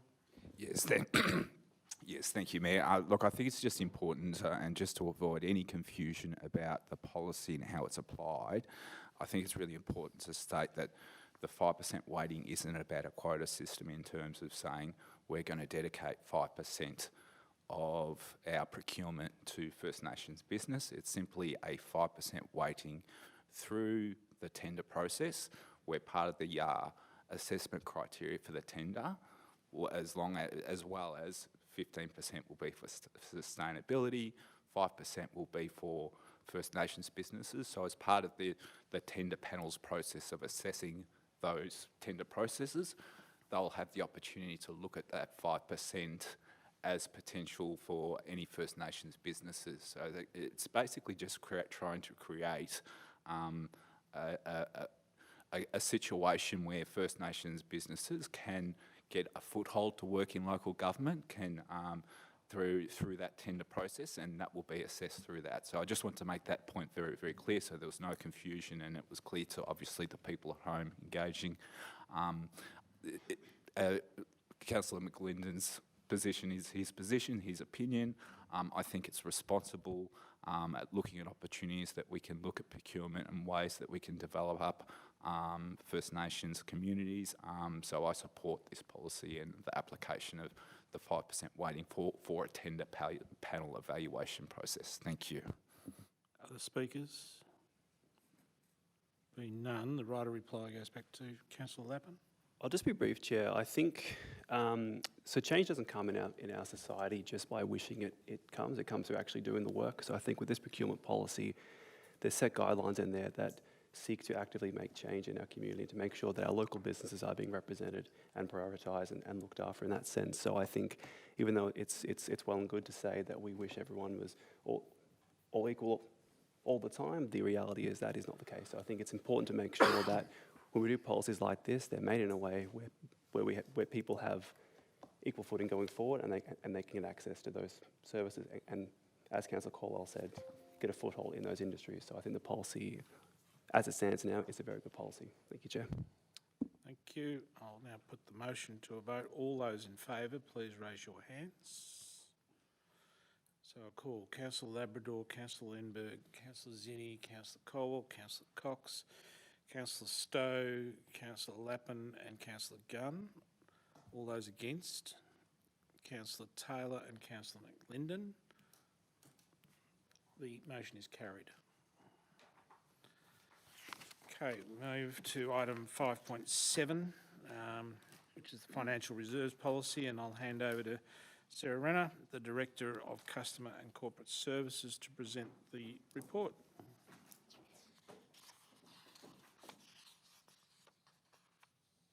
Thank you, Council, and good evening once again. Tonight we are pleased to present our updated Financial Reserves Policy. I have with me Aaron, our Chief Financial Officer, and Rahul, our Unit Manager, Financial Strategy and Performance, to introduce the paper. Thank you, Sarah, and good evening, everyone.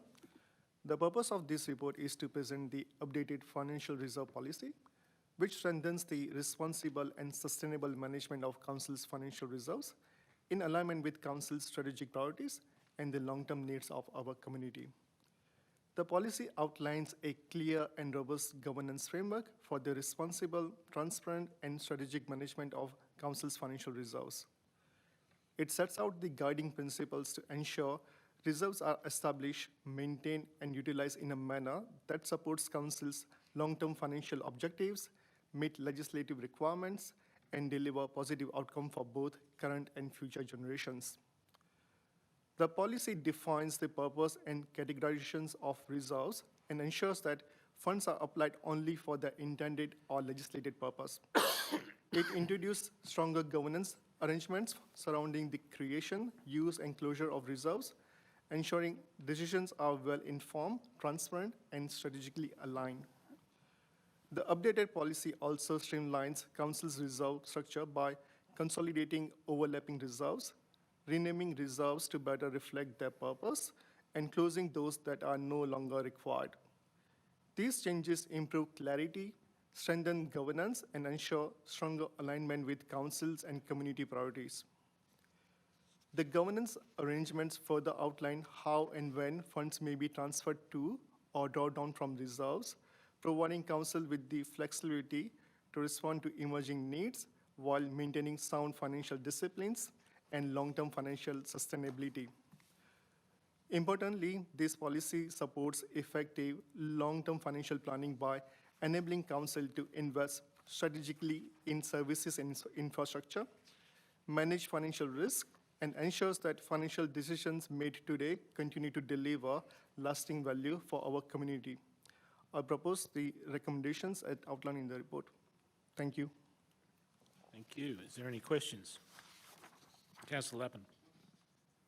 And so we've got a few reserves here which are being closed off and going into the strategic investment reserve. I was just wondering how that reserve might work and how that's and sort of what projects could be allocated to that reserve in the future.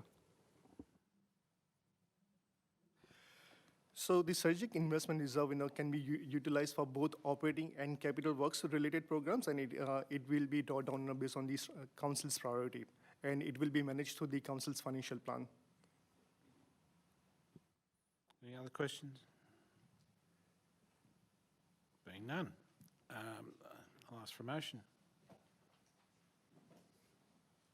Councillor Lappin.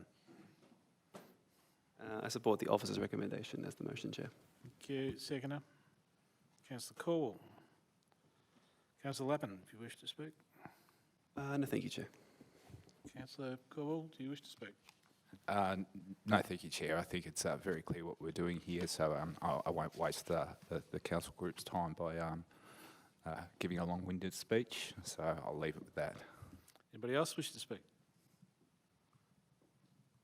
Nope. I'll put the motion to a vote. All those in favour, please raise your hands. And I'll call the vote. Councillor Labrador, in favour, Councillor Labrador, Councillor Lindbergh, Councillor Zinni, Councillor Caldwell, Councillor Cox, Councillor Taylor, Councillor Lappin, Councillor McLinden, Councillor Gunn. All those against? All those abstaining? Councillor Stowe is abstaining. Motion is carried. Okay, we'll move to item 5.8, which is the councillor expense policy. And I'll now hand over to Jacinta Stevens, the Executive Manager, Office Council and CEO, to present the report. Thank you, Mayor. The purpose of this report is to present the updated council expense policy, which was adopted by the previous council in July 2024. Going into the second year term of the council, it was timely to review the policy and identify what processes are working well or any gaps that require inclusion to ensure good governance practice continue or are enhanced. The Local Government Act requires council to keep in force a council expense policy that specifies the procedures for councillors to follow when applying for reimbursements. In brief, the policy provides clarity around such matters as any home office equipment or furniture purchase to assist in fulfilling your role as councillors, child or dependent care available to all councillors, seeking approval prior to lodging a reimbursement claim. In addition, the policy includes 3 new sections, they being mayoral vehicle, which is the availability of a mayoral car should the mayor of the day choose to have one, use of council facilities when engaging with community members or groups, and the ability to have a mayoral function that enables the mayor of the day to hold a small function prior to the end of their mayoral term to thank members of the community. It is recommended that council adopt the councillor expense policy. Thank you. Questions? Councillor Stowe. I'd like to put a procedural motion to defer this motion to a later date until we It's have more. At this point, we're in questions. I just don't want to miss out like I did last time. Well, we've actually got to get a motion on the table. So, first stage, questions. Councillor Taylor. Thank you, Mayor. I'm just wondering why that when this came up before council for the briefing, there was an issue that was identified and the CEO said that it would be removed. I've just noticed that clause 20.4.3 is still in there. So we have a bit of an ambiguity, which is a concern between 20.4.2 and 24.4.3. It was discussed at that time that 20.4.3 would be removed, and I've noticed that it's still in the policy. Is there a reason for that? Yeah, I can answer that one. During the briefing, when it was raised, Councillor Taylor, there was further discussion and there didn't seem to be a majority of councillors that had the same thoughts around that particular clause, so it was left in. If council wishes to remove that particular clause, it can be made as an amendment.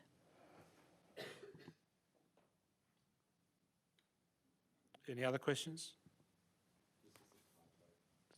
Councillor Lindbergh. Sorry, just a very small typo, 17.13, if a councillor in on leave, just is on leave.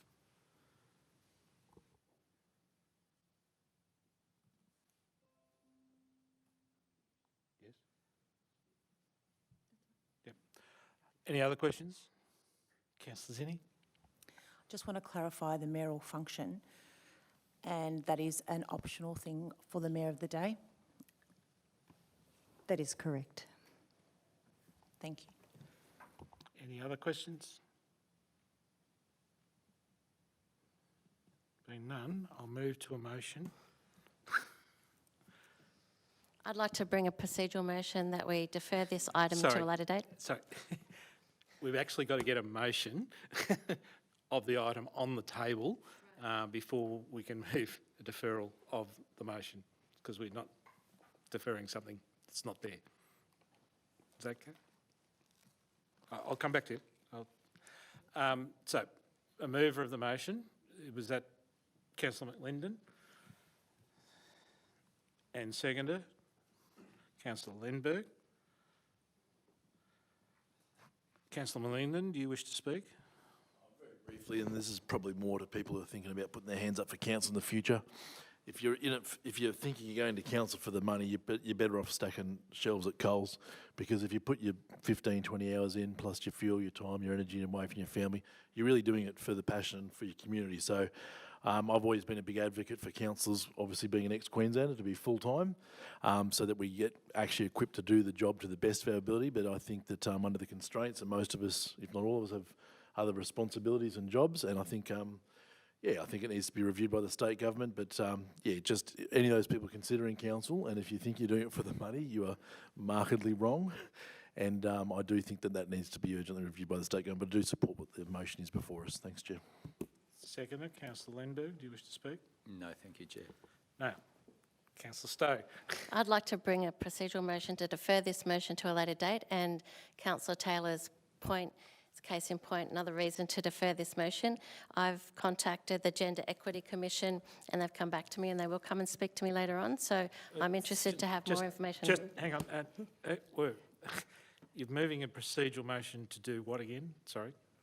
I'd like to move a procedural motion to defer this motion until we get further information about some of the clauses in this act, in this policy. I need a motion that tells me when you're deferring it to.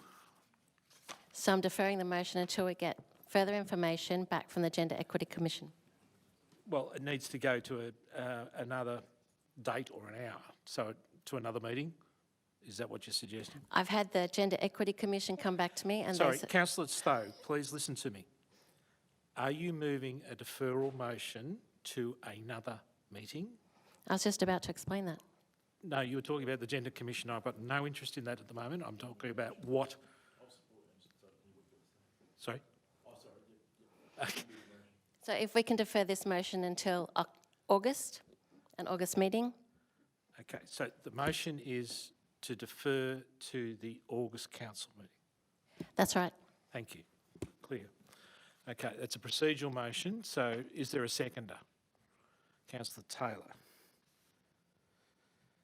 It goes without debate, so I'll put it to a vote. All those in favour of deferring the motion at the current document to the August meeting, please vote by raising your hand in favour. So, Councillor Lenberg, Councillor Zinni, Councillor Stowe, Councillor Taylor. All those against? So, Councillor Labrador, Councillor Corwell, Councillor Cox, Councillor Lappin and Councillor Gunn. All those abstaining? Councillor McLinden.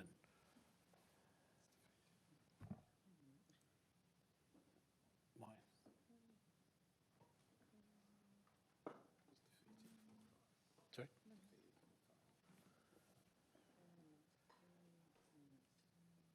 On the basis of my call, it's majority against, so the motion is lost. Thank you. That was what I was trying to clarify. So the motion is lost. I'll now go back to the original motion, of which Councillor Labrador, do you wish to speak? I'd like to move a procedural motion, Chair. I'd like to move this motion back to the June meeting. To the June meeting? Okay.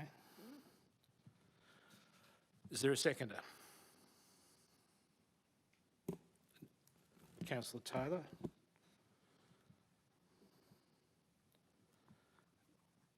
It's a procedural motion. I will put it to a vote. All those in favour? Councillor Labrador, Councillor Lenberg, Councillor Zinni, Councillor Stowe, Councillor Taylor. All those against? Councillor Colwell, Councillor Cox, Councillor Lappin, Councillor Gunn, and all those abstaining? Councillor McLinden. And and on that basis, it is tied. Is that right? No, it's carried. So we've got 4. So Councillor Labrador, Councillor Lenberg, Councillor Zinni, Councillor Stowe, Councillor Taylor, that's 5. Yes. And then everyone. 5 and 5. There's an abstention. So you're Thank you. So I will use my casting vote. The motion is lost. Yep. Just a point of clarification. I just don't want to that no one's getting gagged here, not intentionally or unintentionally, but is there a reason why we are not debating the motion? It's procedural motions we're only moving at the moment. Sorry, getcha. So we're yep. coming back to the motion Getcha. All right. eventually, on the basis that that now has been lost. It's like an anticlimax. Yep, getcha.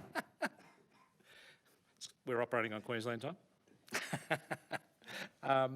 On that basis, we go back to the original motion, of which I've had the mover speak, the seconder decline. Other speakers? Councillor Stowe. So the reason that I was looking for to defer this motion is because there's some points in this policy pertaining to childcare and supporting care for children, people with disabilities, generally carers. So one of the things that the VLGA, in trying to get more women to council table, are saying is that care is weaponised against women. So my purpose of trying to requesting the deferral was to get more information about how we can more support women, carers, people with disabilities, those who need better supports around the table, because as it stands, it's too difficult to deal with getting care and then having it reimbursed. So I was looking to see if there were different ways to support women. I mean, it's the state government policy, it's a state government initiative to get more women at the table, and so that was my reason, because I wanted more information about how we can do that. So that's why I wanted to defer. I don't necessarily object to the whole policy, but I would like, and I can't see why we can't defer the motion. There's no reason why we can't defer it. It doesn't impact council, it doesn't impact officers, and it doesn't impact the wider municipality. So we should have been able to defer it and have a different conversation, have more information provided to us to actually debate this further later on. So that's my reason for I won't be voting for this report. Thank you. Other speakers? Councillor Taylor? Thank you, Chair. Clearly, the fact that it required the Mayor to cast a casting vote, which is pursuant to the governance rules, and I have no question in relation to those issues. But what I do have is that clearly there was issues in relation to this policy that the majority of councillors did not approve for it to remain, that clause that I was talking about, and other issues. And had we resolved it back then, we probably would have passed this policy more effectively. I think that councillors need to be listened to when they're having the discussion of these particular policies, and not symbolically say things are going to happen, then don't, and then come up with another reason as to why it didn't. And that is the reason why I will not be supporting this policy, although I will say to you, it's a very important policy and one that this city needs. Thank you. Councillor Lappin? Just quickly, Chair, I think saying there's no reason it can't be deferred isn't that accurate, because the reason it wasn't deferred was because the motion was lost. So I think that's worth just noticing. Thank you. Councillor Gunn? The reimbursement process for childcare and care, that's actually part of legislation, isn't it, if I remember correctly? I think if it, sorry, Councillor Gunn, I will just interrupt because it's a clarification I think needs to be made. Yep. The legislation, who wants to tell? Yep. Yep. I just want the clarification on the legislation. Yep. Okay? It's not trying to get into the debate. I just want to make it very clear so everyone understands. Thank you. Section 41 of the Local Government Act is very specific that the council expense policy must provide a process for reimbursements incurred by a councillor in relation to childcare costs. Okay. Now, Councillor Gunn, I'll go back to you. Sorry, I thought you were heading down that track, and that's why I just thought that was clarified. Please. No worries. Thank you for the clarification. That was what I was seeking. And this is a very important policy that needs to be addressed in a timely fashion. And that's why I'll be recommending it. Thank you. Other speakers? Councillor Labrador? Chair, just to clarify, am I allowed to put another procedural motion up? Yes, you can put a procedural. I'd like to move a procedural motion to move this motion to the July meeting. Okay. So it's moved. Councillor Labrador, seconder. Councillor Stowe. I'll put, it's a procedural motion, so it goes without debate. All those in favour of the procedural motion? Councillor Labrador, Councillor Lenberg, Councillor Zinni, Councillor Stowe, Councillor Taylor. All those against? Councillor Colwell, Councillor Cox, Councillor Lappin, Councillor Gunn, and abstaining? Councillor McLinden, and I will use my casting vote again, and the motion is lost. I will now go back and call for other speakers. Councillor Colwell. Yes, thank you, Mayor. I'll make the point we're getting into shaky ground when we're thinking about deferring items all the way out to July, and I start questioning the ground as, you know, is that good governance practice? Is that good governance in terms of what we're doing? I support the policy. Having it resolved today and adopted does not mean necessarily that the policy is locked in perpetuity. If we find and identify opportunities to make improvements with it, we're more than welcome as councillors to work with the administration in looking at addressing those and looking at finding ways of incorporating those into the policy. I know Councillor Stowe has very passionately advocated for ensuring that our policies have a gender equity lens across them, that ensure that our policies reflect the lived experience of people with a disability. And indeed, even in the future, if advice comes back from other agencies that there were ways to tighten the policy, then by all means it may be appropriate for us as a councillor group to revisit the policy and looking at strengthening that. But I think it's a bad precedent if we choose to, in lieu of wait or accepting that advice and indeed receiving advice that says, unfortunately, we can't go down that path because there's existing legislation that says we can't, that we simply adjourn the matter to future meetings. I'm glad it was defeated, the procedural motion was defeated. However, I acknowledge and am open to ways of improving the policy in the future and look forward to receiving future advice that Councillor Stowe may or may not be facilitating. So I will be supporting the motion as it stands in the adoption of the policy for the time being. Thank you. Thank you. Other speakers? Do I get to speak again now? It's a new motion? No. Sorry. Damn. Anyone that hasn't spoken? Councillor Lindbergh? When I spoke to Councillor Stowe today, I think that it was very clear that she needed more time, and I was absolutely happy to support that. We already have a policy in place that has served us well up until this point in time.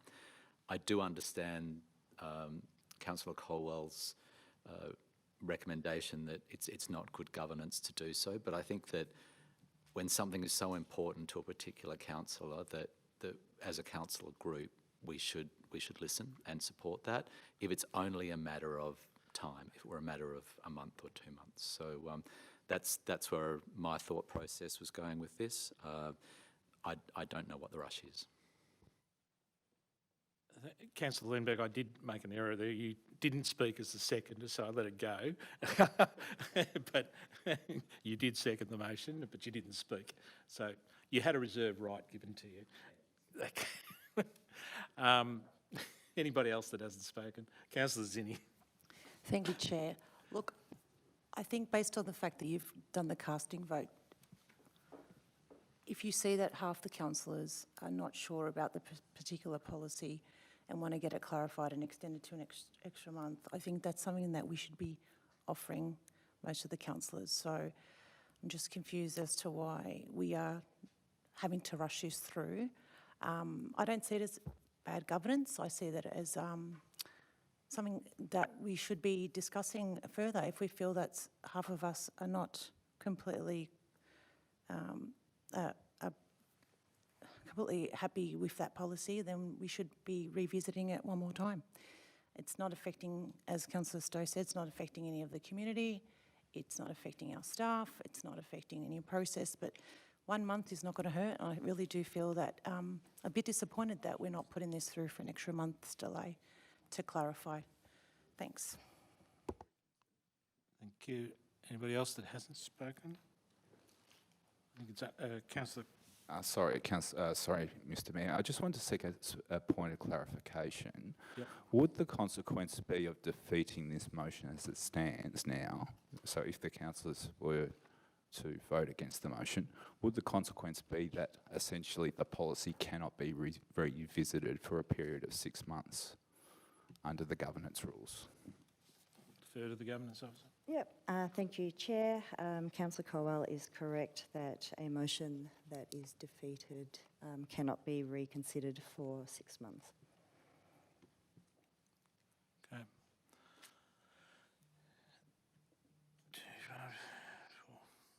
Trying to go here. I'm trying to think who hasn't spoken other than me. And Councillor Labrador, I think. he didn't, no, he moved a procedural motion, but he didn't want to speak. Okay, I'll add my 2 cents worth. The reason I use my casting vote is the policy document has been through a briefing. The policy document is being put up as a review, as was explained. There are a couple of twists in there in terms of issues that we've addressed. I have to say, and that related to the option of a car or the option of the Merrill function, I think were the main ones that have been identified in the report. Putting that aside, I make it very clear. The question of 20.4.2 and 20.4.3 were quite clearly explained, and I don't see any legal obligation or legal necessity to change the document, and that's why, as I understand it, the document's been put up in that form. The other point that was in my mind is I have said already in an email back to Councillor Stowe, from my perspective, if the issue changes in respect to the current legislation that allows us to provide forward payment, I'm quite happy for that to come back to the table of the council at any time. Defeating the document does have that risk of the 6 months freeze on the document, so essentially you're cutting yourself out for 6 months, and that's why I don't really support that process. And I also have to say that, Councillor Stowe, you can't facilitate the process of the Gender Commission. You can get the information and you can ask the officers to provide a report, but having the Gender Commissioner express a view needs to come back through a briefing process. So for all of those reasons, I'm saying that I do not support the delay. I think the document can be adopted without problem, and if that, as I said, the legislation comes back that says that we can pay up front in respect to carers' responsibilities, male or female, I think that that can be changed at that point in time. So that's why I'm supporting the document. That's where I'm coming from. Only a point of clarification? Yeah, a point of clarification. While you say that I can't facilitate the process of getting the Gender Commissioner here, it is open to me to get information for my own benefit and understanding. Councillor Stowe, as a point of clarification... No, I'm just asking. No, as a point of clarification, I just said to you, you are entitled to go and get the information, but you're entitled to bring it back to council, not organise council getting a Gender Commissioner... Point of order. That wasn't quite what you said, but okay, I understand. Okay. Let's leave it there. Sorry? Yep, no, don't. Now, everybody's spoken. Councillor McLinden, you do have the right of reply. I didn't think you'd miss an opportunity. I'm being more and more enlightened as the debate's gone on. No, look, I think Councillor Gunn put it succinctly. I think we're constrained by the Local Government Act. And I think if we want to report, this sort of stuff should have been done in briefing. We can always, by pushing this through now, I don't think we're rushing it. It's probably the longest agenda item we've had, actually. But what I'm thinking is, to me, it satisfies everything, and we don't want to fall down a slippery slope of setting precedent of either not knowing or not raising it early enough, therefore just pushing it off. I think that's probably sloppy governance. I would prefer to see it go through as it is, and then add the addendums on later where we see fit, and it might be the first letter that Councillor Stowe might want to write to the local government minister, and then we can work it from there, because I think it's a more holistic thing. I don't think we can change a section of the Act, you know, even though we're a very powerful council. I don't think we're that powerful. So yeah, and the reason I abstained was going to fall out of favour with half of you, so I may as well do it with all of you. So I'm happy that as is. I don't want to go down a path where we can start changing the goalposts in the 11th hour. Thanks, Chair. Thank you. I'll now put the motion to a vote. All those in favour, please raise your hand. Councillor Labrador, Councillor Lenberg, Councillor Colwell, Councillor Cox, Councillor Lappin, Councillor McLinden, Councillor Gunn. So that's 4, 6, 7. All those against, please raise your hand. Councillor Zinni, Councillor Stowe, Councillor McLinden. The motion... Sorry, yeah. I'm not going to get into that debate. My apologies, I call Councillor Taylor. The motion is carried. Okay, thank you. 5.9.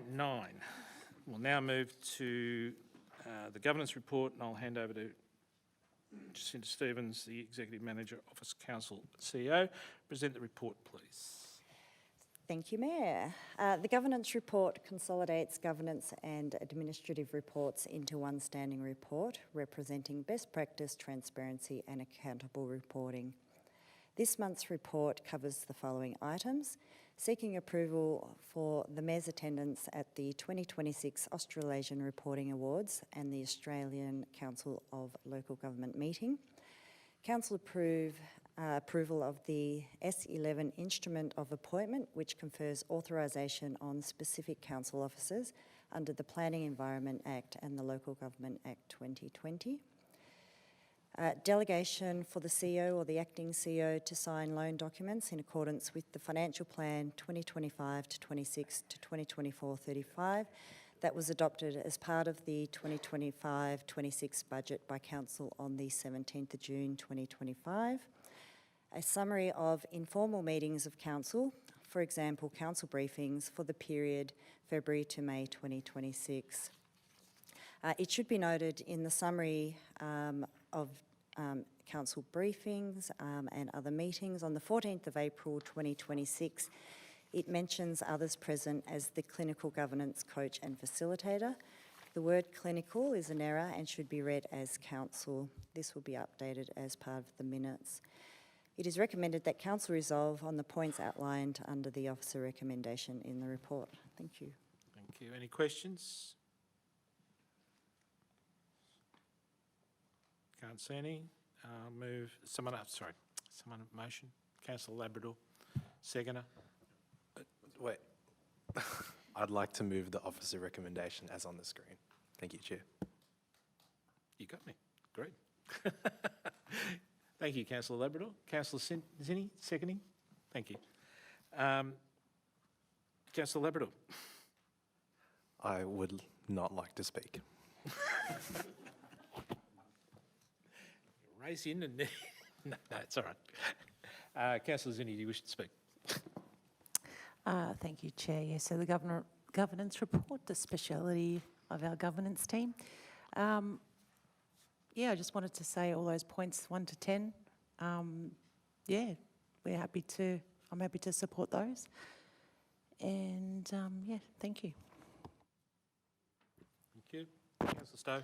Oops. I'd like to speak against this motion because we have a number of different motions rolled into one governance report, and I've requested in the past that we vote on these governance issues separately because some of them I might agree with and some of them I might not. So I won't be voting for this report because they should be split up into different reports in my view. Thank you, Councillor Stowe. Councillor Cole. Yes, thank you, Mayor. I will be supporting this motion. I have often described this as an omnibus motion, but I do find it as an efficient way to deal with multiple pieces of business in one motion. I would make and acknowledge that if there was, I mean, you can, if you take exception to a particular item in the motion, you can move an amendment to the motion.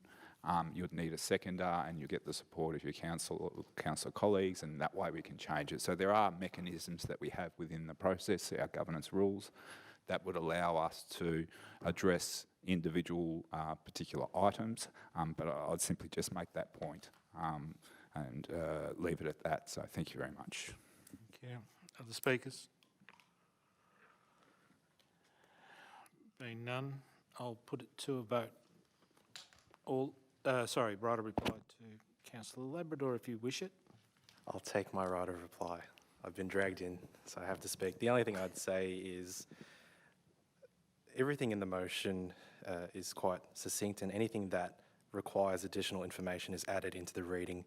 The one for me that I had particular interest in was the instrument of delegation of our powers, and I thought maybe I might be against that purely from a, but at the end of the day, we need to delegate our powers. It's part of the document.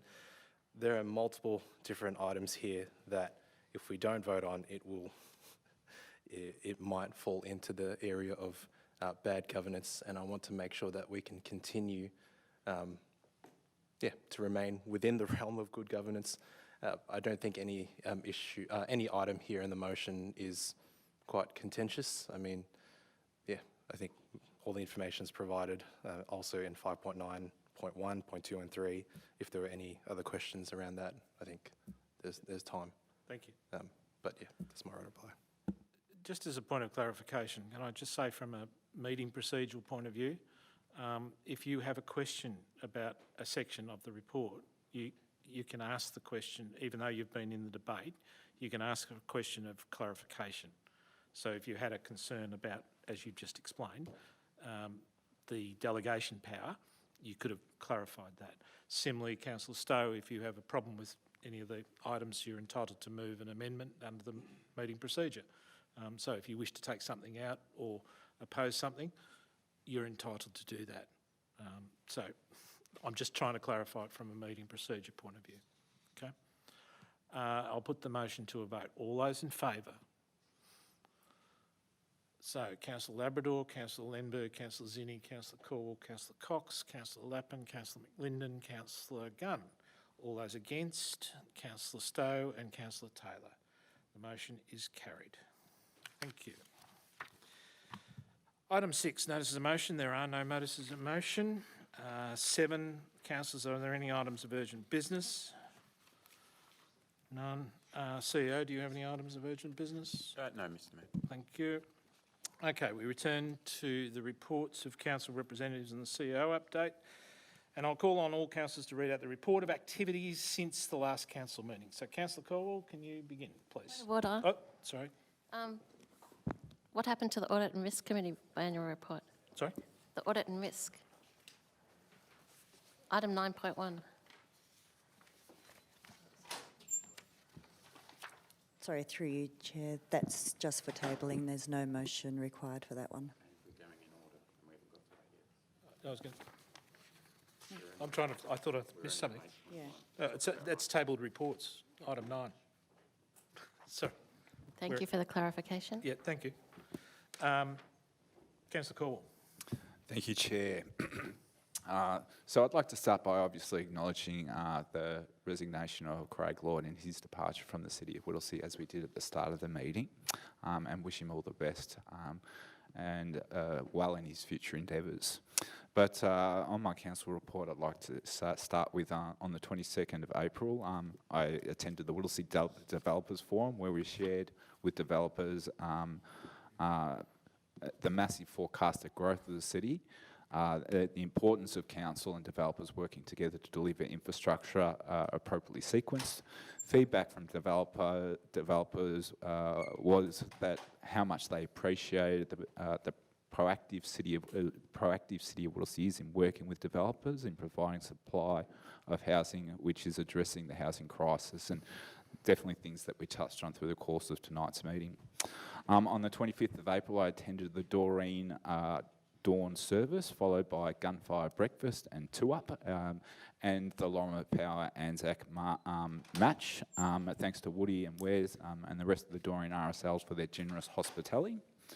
On the 29th of April, I stood in for the Mayor to complete a sod turn at Kikuyu Drive in the Aurora estate with Bronwyn Halfpenny. It may be viewed as equivalent to turning up to the opening of an envelope, but I'm sure the existing community in the estate and those moving into it in the future will appreciate having a fit-for-purpose road which facilitates fast, efficient travel. On the 5th of May, I attended the hearings of submissions on the budget.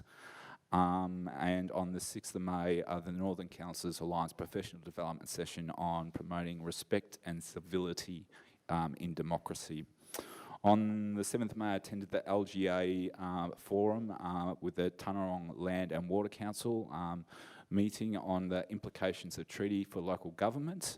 On the 14th of May, I attended the Hume Whittlesea Local Employment Network, where I heard from Joel the program lead for the Beveridge Intermodal Freight Terminal, a $1.62 billion logistics hub, which is anticipated to create 17,000 jobs directly and indirectly, locally and regionally through the logistics pipeline. So a very exciting project there. And that concludes my report back. Thank you very much. Thank you, Councillor Zinni. Thank you, Chair. It's been a jam-packed month for me. So first thing I did in April 23rd was attend the April Coffee with Council at Epping, along with Councillor Lindbergh. It was an interesting Coffee with Council. So I want to thank the people that came and residents that came to that session. Also attended dawn services at Epping RSL along with the Mayor. And then on that same day, I went over to Killer Cars in Mernda at Waterview Reserve, and want to congratulate the Killer Cars organisers for raising on the day $20,000 for Camp Quality.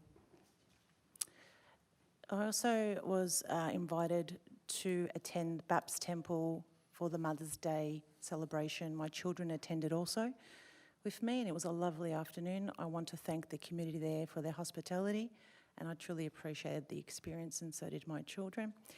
I also attended the Women's in Business Forum along with the Mayor and Councillor Stowe.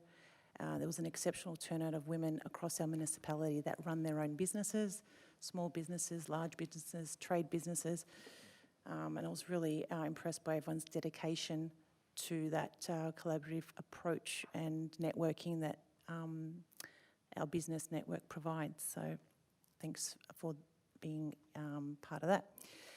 The Mayor and I also attended the opening of the Belong Art Exhibition, which is currently at PREC. It's until the end of May, the 27th of May. The organisers of that, thank you to the department there. Thanks to Agata and her team. It was a fantastic turnout and so many local artists showcasing their amazing work. I went last year, and I'll be going every year until I leave council. I also just wanted to say thank you to Craig, extend my gratitude for your dedication to our city of Whittlesea, and I'm grateful for our time working together. So many positive outcomes in the last 18 months, and I thank you for helping me through all my ward issues. So good luck for you and your family in WA. That's it. Thank you, Councillor Lindbergh. Thank you. I think as we go around, you'll figure out what I attended, so I'm going to take a different approach. I want to speak with you tonight about a matter that touches the very foundation of our role as elected officials, the trust the residents of Whittlesea and more broadly the Australian people place in us. Last week, during an interview in Perth, the Prime Minister challenged the Australian Institute to be fair dinkum about the gas industry's tax contributions. The Institute's response was clear. The federal government receives more revenue from beer excise than from the gas industry's petroleum resources rent tax, an outdated model that was never meant for gas exports, which is set to decline further. More critically, over half of Australia's gas is given away for free by the government. Let that sink in. The resources that should inherently provide value to the Australian people. While families tighten their belts, an industry is permitted to profit from our national resources without paying a fair share. This is not fair dinkum, and this is the kind of disconnect that fuels growing mistrust in our institutions. That mistrust is not limited to Canberra. We heard tonight that at the state level, the Department of Transport and Planning is failing to maintain Whittlesea's state road network despite repeated commitments.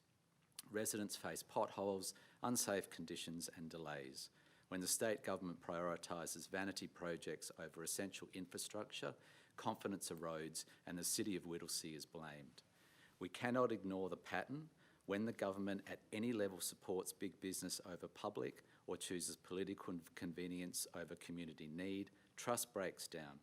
And as councillors, we must ask ourselves, are we doing enough to ensure we serve the people, not to protect interests that do not reflect their reality? Let me be clear, we do not work for the federal government, we do not work for the state government, we do not work for developers or corporations. At all levels of government, we work for the Australian people. Every decision we make, every word we speak at this table is on behalf of the residents of Whittlesea and, by extension, all Australians. When we fail to hold the line for fairness, when we accept underfunding or neglect, when we allow essential services to wither, we betray that trust. Tonight, let's recommit to a simple truth. If we want trust restored, we must act with integrity, transparency, and unwavering focus on the public interest. Not tomorrow, not next term, but now. In my 18 months with council, I have often heard the mantra, "This is the way things are done around here." And like Senator David Pocock, who advocates for a 25% tax on our gas, I know that this is not good enough. Maybe we should put this issue to a public vote and let the people have a say in who receive the value from our natural resources. Because the people we serve are watching and we all deserve better. Thank you. Thank you. Councillor Labrador. Thanks, Chair. I just wanted to make a comment, not on Councillor Glenbiggs, but Councillor Gunn said something earlier when we were saying thank you to Craig. She said that as candidates, we got a meeting with the CEO on what it looks like to be a councillor. I didn't get that in the by-election, so I just wanted to point that out because I walked into it quite blind, and I was like, what am I doing? I would have appreciated that, but nevertheless, I'm sure you'll do that if there's a by-election in Western Australia, wouldn't you? So I'd just like to thank Craig for the time that you spent here over my 9 months, not the 18 months that everyone else got. But I appreciate the time you gave me and being patient with me during training and getting me on my feet. And I appreciate all the support you've given us through yourself and through the ELT that you've built here. So thank you, and wish you luck in Western Australia. In terms of the things that I did, I attended as a proxy to the Business Advisory Panel on behalf of Councillor Lembig. A lot of the issues that were brought up were particularly around fuel insecurity, so it's not too dissimilar to what Councillor Lembig is talking about. A lot of our medium and large businesses here are feeling the pinch when it comes to the cost of fuel here by having some of the recommended some of the recommendations that a lot of our federal counterparts are making could potentially improve some of the issues we're seeing on the ground here with not just our large or medium, even our small businesses and our residents who pay almost, $3.30 for diesel at its highest point, something like that. Irrespective, Business Advisory Panel was quite good. I attended Coffee with Council in April in Epping. It seems I went missing from the count in terms of the councillors that attended, but irrespective, I got to speak to a young resident who came from Laylaw to come and see the councillors, and I just wanted to give her a shout out because she wanted to change the world and she wanted to become Prime Minister. So I wanted to commend her vision, commend her on her goals and wanting to work towards that. I did have to shoot her down a little bit though, because she said she wanted to become a senator, and I said, well, you can't really become Prime Minister from the Senate. I attended hearing of submissions as well. I wanted to point out particularly one thing for Kellinack Reserve. I'm glad that the state and the federal government are pitching in to our $500,000. Granted, I'm a bit disappointed that they're not matching it, but nevertheless, a bit of money here and there does help. I went to meet with the Greek Orthodox community of Whittlesea in Laylaw. For some reason they have of Whittlesea, but they're in Laylaw in Thomastown. I'd like to commend the work that they do there, particularly for Chris Pavlidis, one of our old mayors.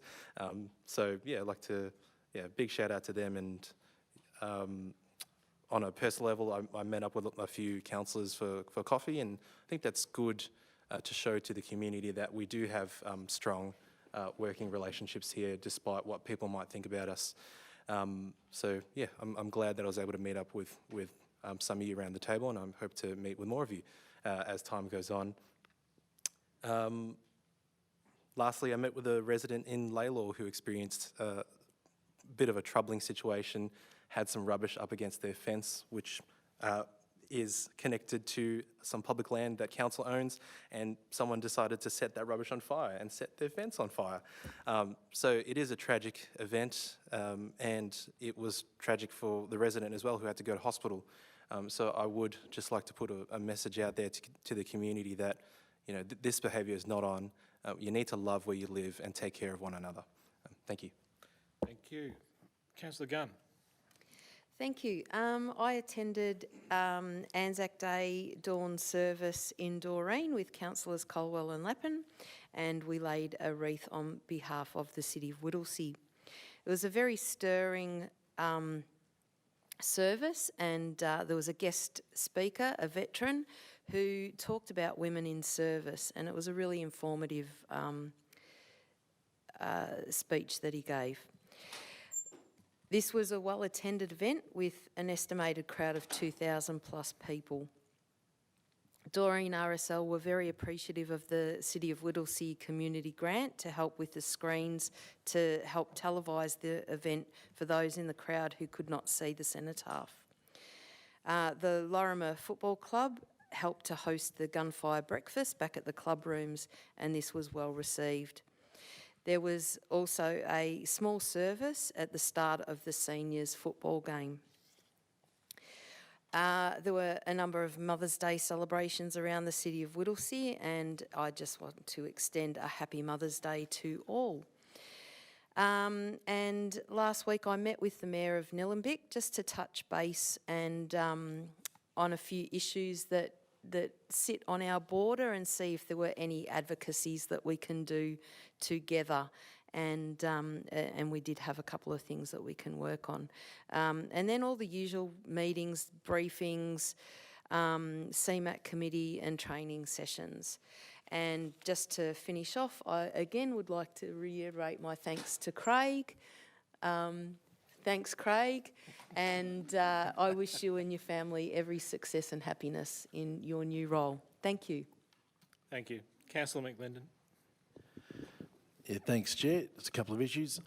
One which I've raised in here, and I think we're sending a letter to the relevant minister in relation to bus shelters, and we've seen quite a lot of them vandalised, and the windows and the glasses of those bus shelters that have been smashed quite extensively across the city, mind you, in probably the last 3 or 4 weeks, and residents probably seeing this more and more often.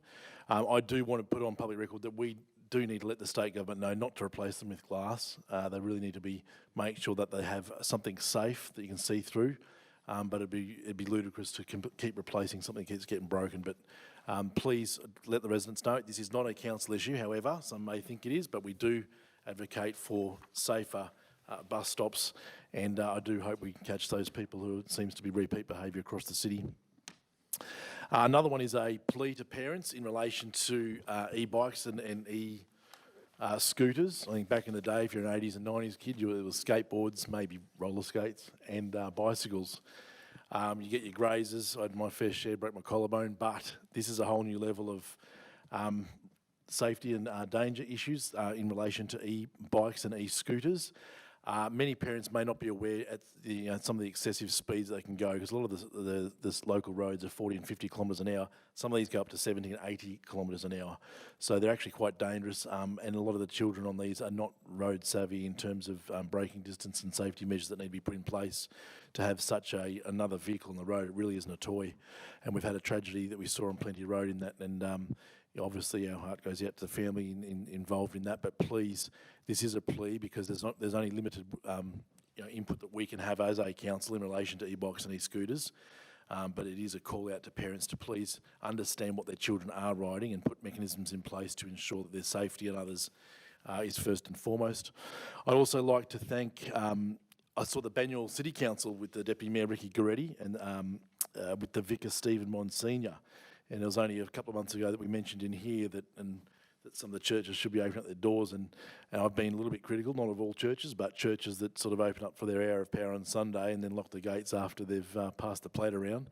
But it's good to see that these three churches have got together, Heidelberg Uniting Church, Church of Christ in Thornbury and Preston, where they're going above and beyond and being a first port of call for the homeless and the vulnerable that need a roof. So well done, accolades to those churches, and hopefully they can lead by example to other denominations who have got the necessary appliances and safety measures in place to give people a roof and some warmth, particularly as we get into the winter months.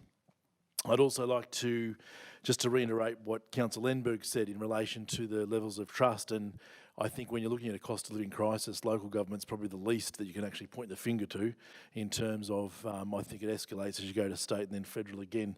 But it is a good point you make in terms of the gas industry. And I would like to shout out to Conrad Benjamin, a fellow teacher, otherwise known as Punters Politics, who has been doing his bit for many years now and building his social media presence on that in conjunction with senators like Senator Pocock, and really highlighting the inconsistency, because it makes no sense that we're in one of the wealthiest countries of rich resources and yet we're in a cost of living crisis. So there's a clear disconnect there that needs to be rectified, and not least was British Gas when I was in Queensland and I toured the state with Bob Irwin and Drew Hutton in terms of coal seam gas and the 5 years of royalty free that they're taking away from us. So I really do, and I applaud people like Adrian Patelli too, from the LMTC, otherwise known as Lambo guy, who's opened up his service station in Preston. If you want cheap fuel, just across the border, and he has plans to open up 500 fuel stations. So good on him. I love entrepreneurs that do that and take on the system. Love it. And also Godspeed to Craig and the family, and thank you for your service to the city, and good luck in your new adventure, as said earlier on. Thanks, Chair. Thank you. Councillor Lappin. Thank you, Chair. I had a fairly busy month, actually. So I attended the Northern Council Alliance Professional Development Session, which is hosted by our friends in Banyule City Council. They've got a pool, just so you're aware. The discussion points raised there were councillor conduct, both online and in person, and how to navigate those harder conversations we have. Obviously, as councillors, you can get some pretty difficult calls sometimes, and the best way to sort of navigate those. So I found that very useful, and it's always great to catch up with other councillors across our northern region, because we share a lot of similar issues, so it was great to get those contacts.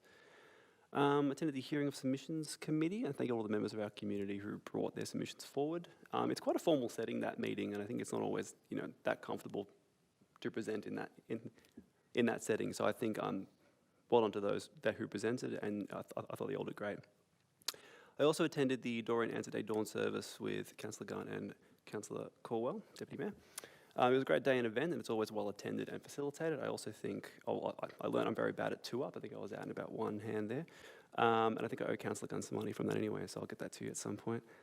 I attended a Wallen Regional Parkland Alliance this month as well. So we're joined there by the Merri Creek Management Committee and a lot of other northern environmental groups, and Minister Ross Spence as well. And this is a group in Wallen that basically wants to, there's a plan available now that sort of is to protect the historic wetlands around the Wallen region, and we sort of have a small portion to play in that in the city of Whittlesea. It's more in Mitchell Shire and other areas, but basically protects around the Merri Creek and the Calcala Creek as well.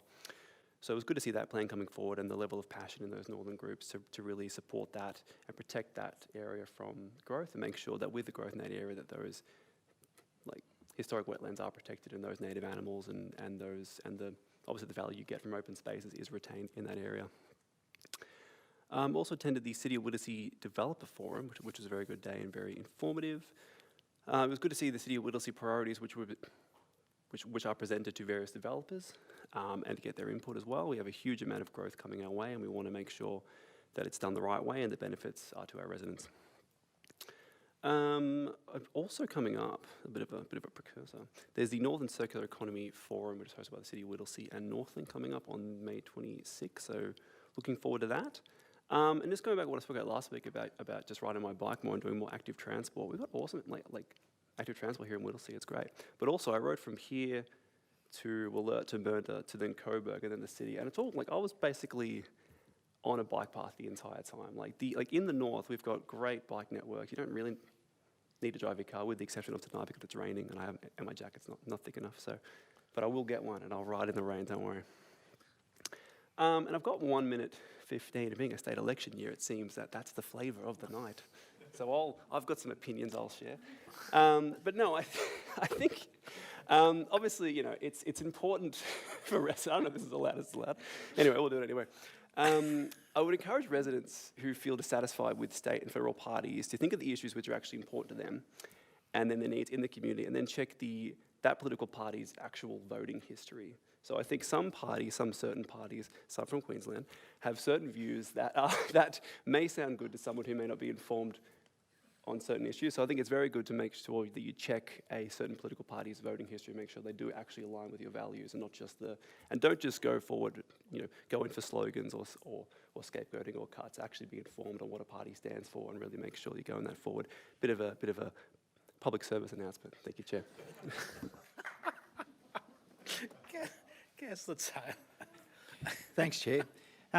Firstly, I'd like to start by acknowledging Councillor Stowe's acceptance, I won't steal your thunder, for the TED's talk to fly to the United States. That's a significant honour. I've done some research to find out whether a councillor before has been bestowed with such an honour, and I've been unable to find one, so unless you can tell me otherwise. I'd also like to thank the 14 separate community groups that I've met with over the last month, and the residents, in particular those residents who are coming out and meeting with me at early morning walks. Fantastic, it's been really great. I'd like to also acknowledge that I went down to the Plenty River College, fantastic school, and participated in their sod turn for their new school facility that's being built currently within the city of Whittlesea, and they were glowing in relation to the assistance that the council officers had been giving them in relation to their preparation for where they're heading at the moment. Fantastic school, and it was a great day. Got to meet with the board and also speak with students. I also attended the Emergency Management Planning Committee, the Yarra Valley Regional Library Risk Audit Committee, and one of the board committees one of the board meetings. I've also participated and had a number of conversations, one-on-one coffees with some of the councillors, and I'm planning on continuing that with the other councillors as we get to it. I've attended several council briefings, as we've discussed tonight. I also attended with the Mayor and Councillor Lappin at the City of Whittlesea Developers Forum, and it was fantastic, especially in relation to the way the staff had set up their different areas. And I went down to every single one of them and picked their brains on particular issues, and they just knew their stuff, and it was great. It really was. It was a fantastic day until I got kicked out, but other than that, it was a great day. I also attended the Anzac Day morning service with Councillor Stowe, and then again the march later that day at Whittlesea. I've had a number of discussions with members of the public who have been contacting me, and I just want to say I'm going through a family...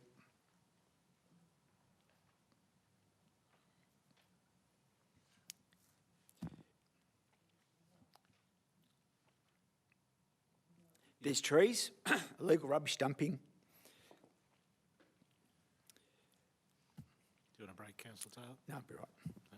Safety issues, local fines, dogs issues, bus stops, and in particular, the amount of people who have also spoken to me about the significant work that Councillor Zini, and I was surprised the fact that they also were mentioning the work that's been happening within the community by Councillor McLinden. I'm really happy to talk to you about the good work councillors do. Don't come to me and ask me about other stuff, I'm not interested. But I will support and bring forward those other issues that are being effectively undertaken by our councillors within their communities. I acknowledge the Wirla Community Committee that approached me, plus also the Mernda Pool Community Group. Happy to come and meet with you, but as I said to you, please approach your local councillor first, and all correspondence should go through the Mayor in any event. So in those kinds of issues, I'd bring that to your attention. I've been meeting with a number of different retail businesses over the last month and discussing with them some of the significant community safety issues that they're experiencing, and they are. I've also started dialogue as the local councillor for the South Morang ward with the schools within South Morang, in particular also liaising with the police for the purpose of doing drive-through and as part of the more areas of local shops and so on, and facilitating that for the purposes of greater community safety. And I'm encouraging meetings that should be occurring with the local schools in relation to some of the youth issues that are being experienced between retail. I've also... Sorry. Thank you. Thank you. Councillor Stowe. Thank you. Thank you for that acknowledgement, Councillor Taylor. I really appreciate that. When I thought about the TEDx talk and came to realise that I was only one of 2 international speakers, and what an honour it is to be invited to the US to speak, and speaking with such distinguished other speakers. So I'm excited, but also a little bit nervous by what is set before me when I land in the US and Houston. I also echo the sentiments of Councillor McClendon on the e-bikes. Not only are the people who are riding the e-bikes young and inexperienced, but I see them riding around in the dark and you can't actually see them. They're riding around Pindari, around my street and so on, and it's really a worry that they are out there, and the sooner that we do something about it, I don't know what, but sooner that we do something about that, the better. I hate to see more children, more people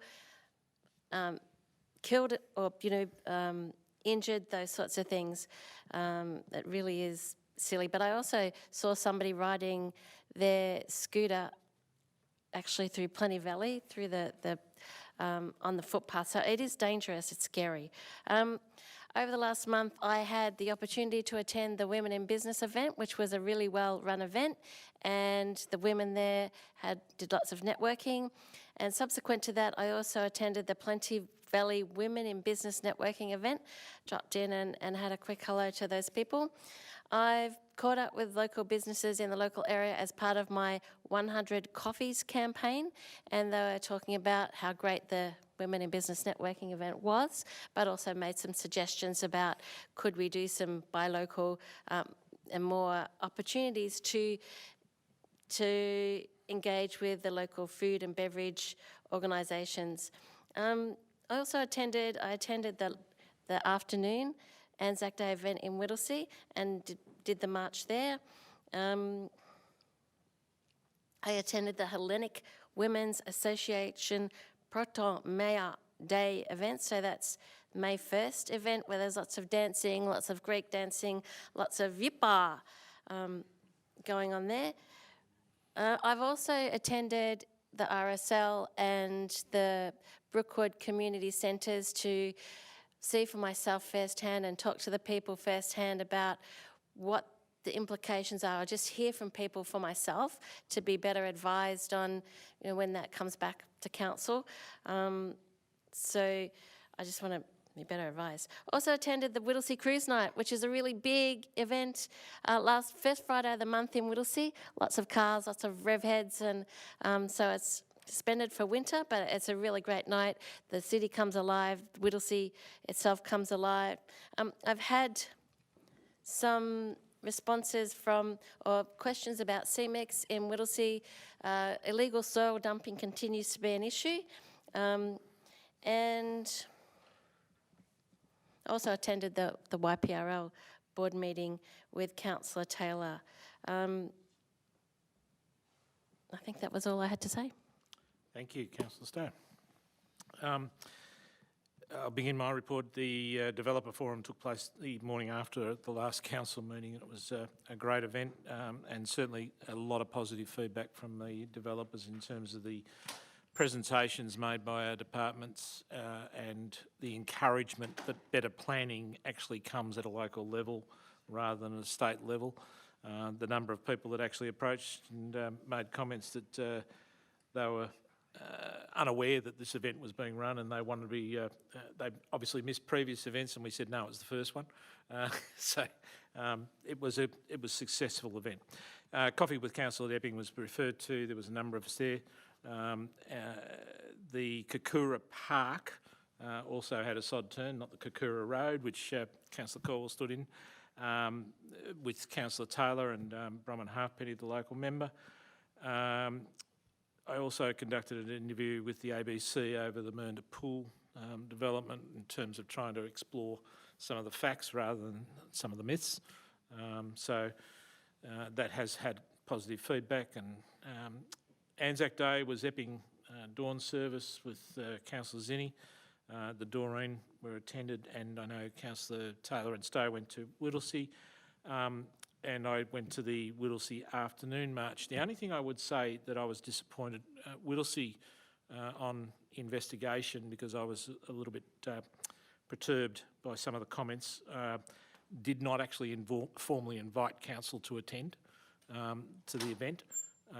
And I was disappointed to see some follow-up comments related to the Brookwood episode that the Whittlesea RSL committee is taking and accusing this council of not supporting them, and I found that extremely disappointing because we have stood there with them very solidly over quite a number of years. I also then attended the Anzac Greek Creek campaign acknowledgement that was at the Greek Church on the 26th of April, which is a very personal thing because my father was caught in Greece and became a POW as a result.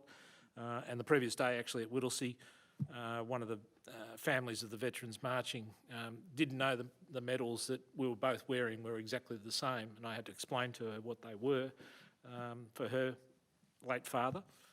But she lives in Eden Park, and we've now got an acknowledgement of the history, or the joint history of the 6th Division being caught in Greece.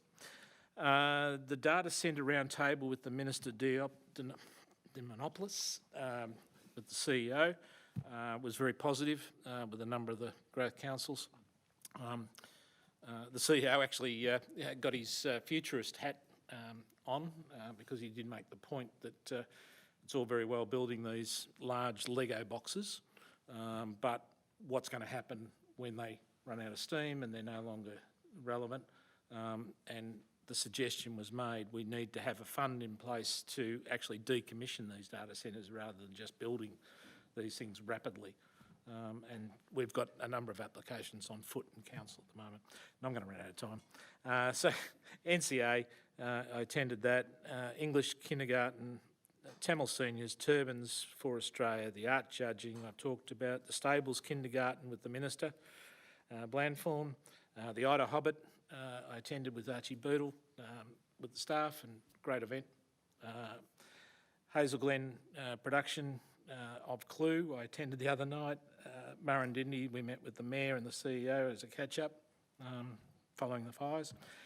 KBT production at Prac of Greece the other night, and also a follow-up on the ABC radio regarding the All Abilities playground damage, which I know Greg's going to talk about. And I also forgot that I attended the Tangarong Treaty feedback process, which is interesting. So I'll stop there. CEO. Thank you, Mayor. I'm thrilled to report that the Peter Hopper Lake Revitalisation Project was announced as the winner of the Institute of Public Works Victoria Engineering Australasia Engineering Excellence Awards for Sustainability. That's a mouthful. Yeah, that's this thing here. It's probably got an acronym. Yeah. The project to improve water quality at the lake was an enormous undertaking involving expert staff from the Capital Delivery and Sustainable Environment teams at Whittlesea.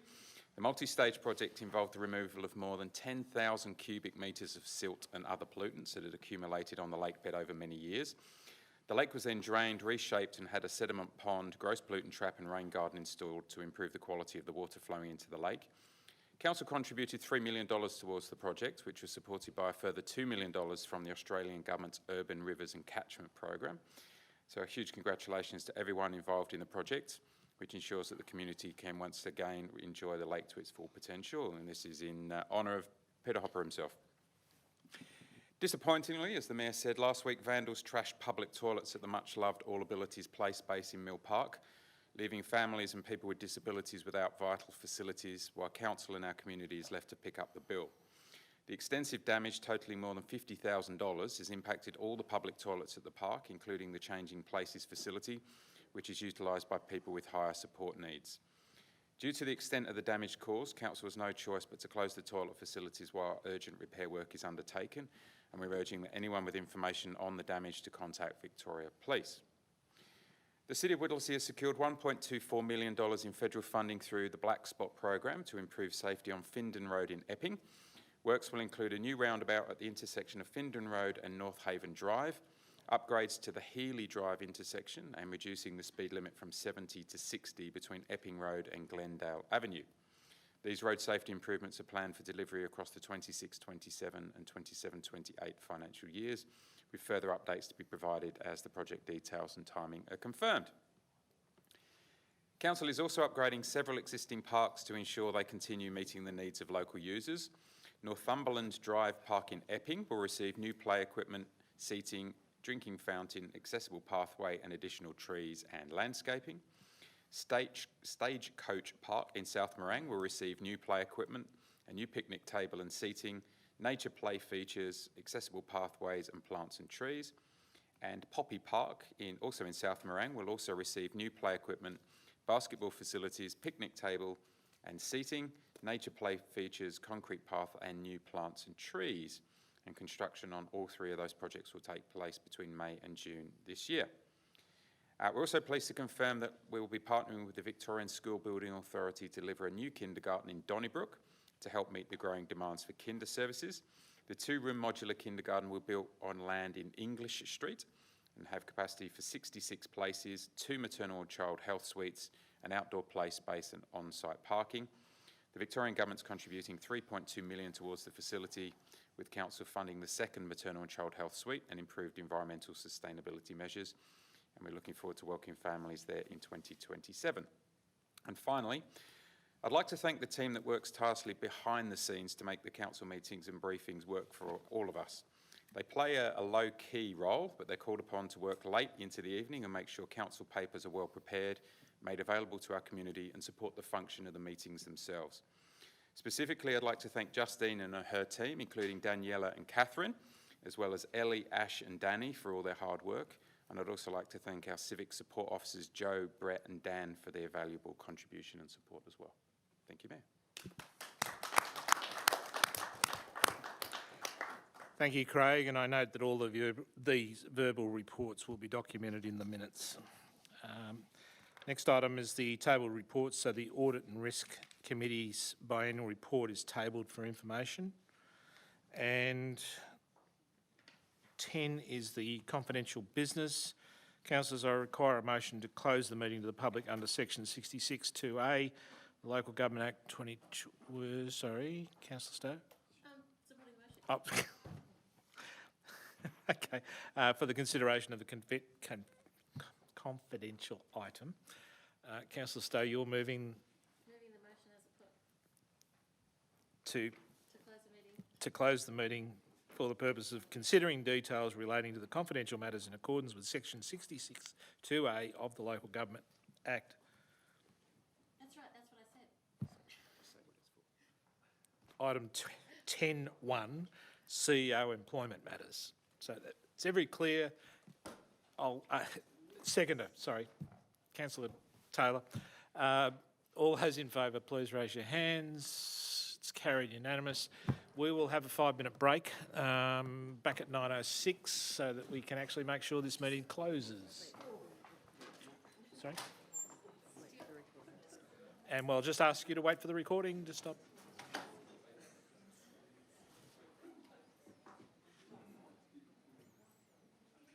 Okay, you're clear.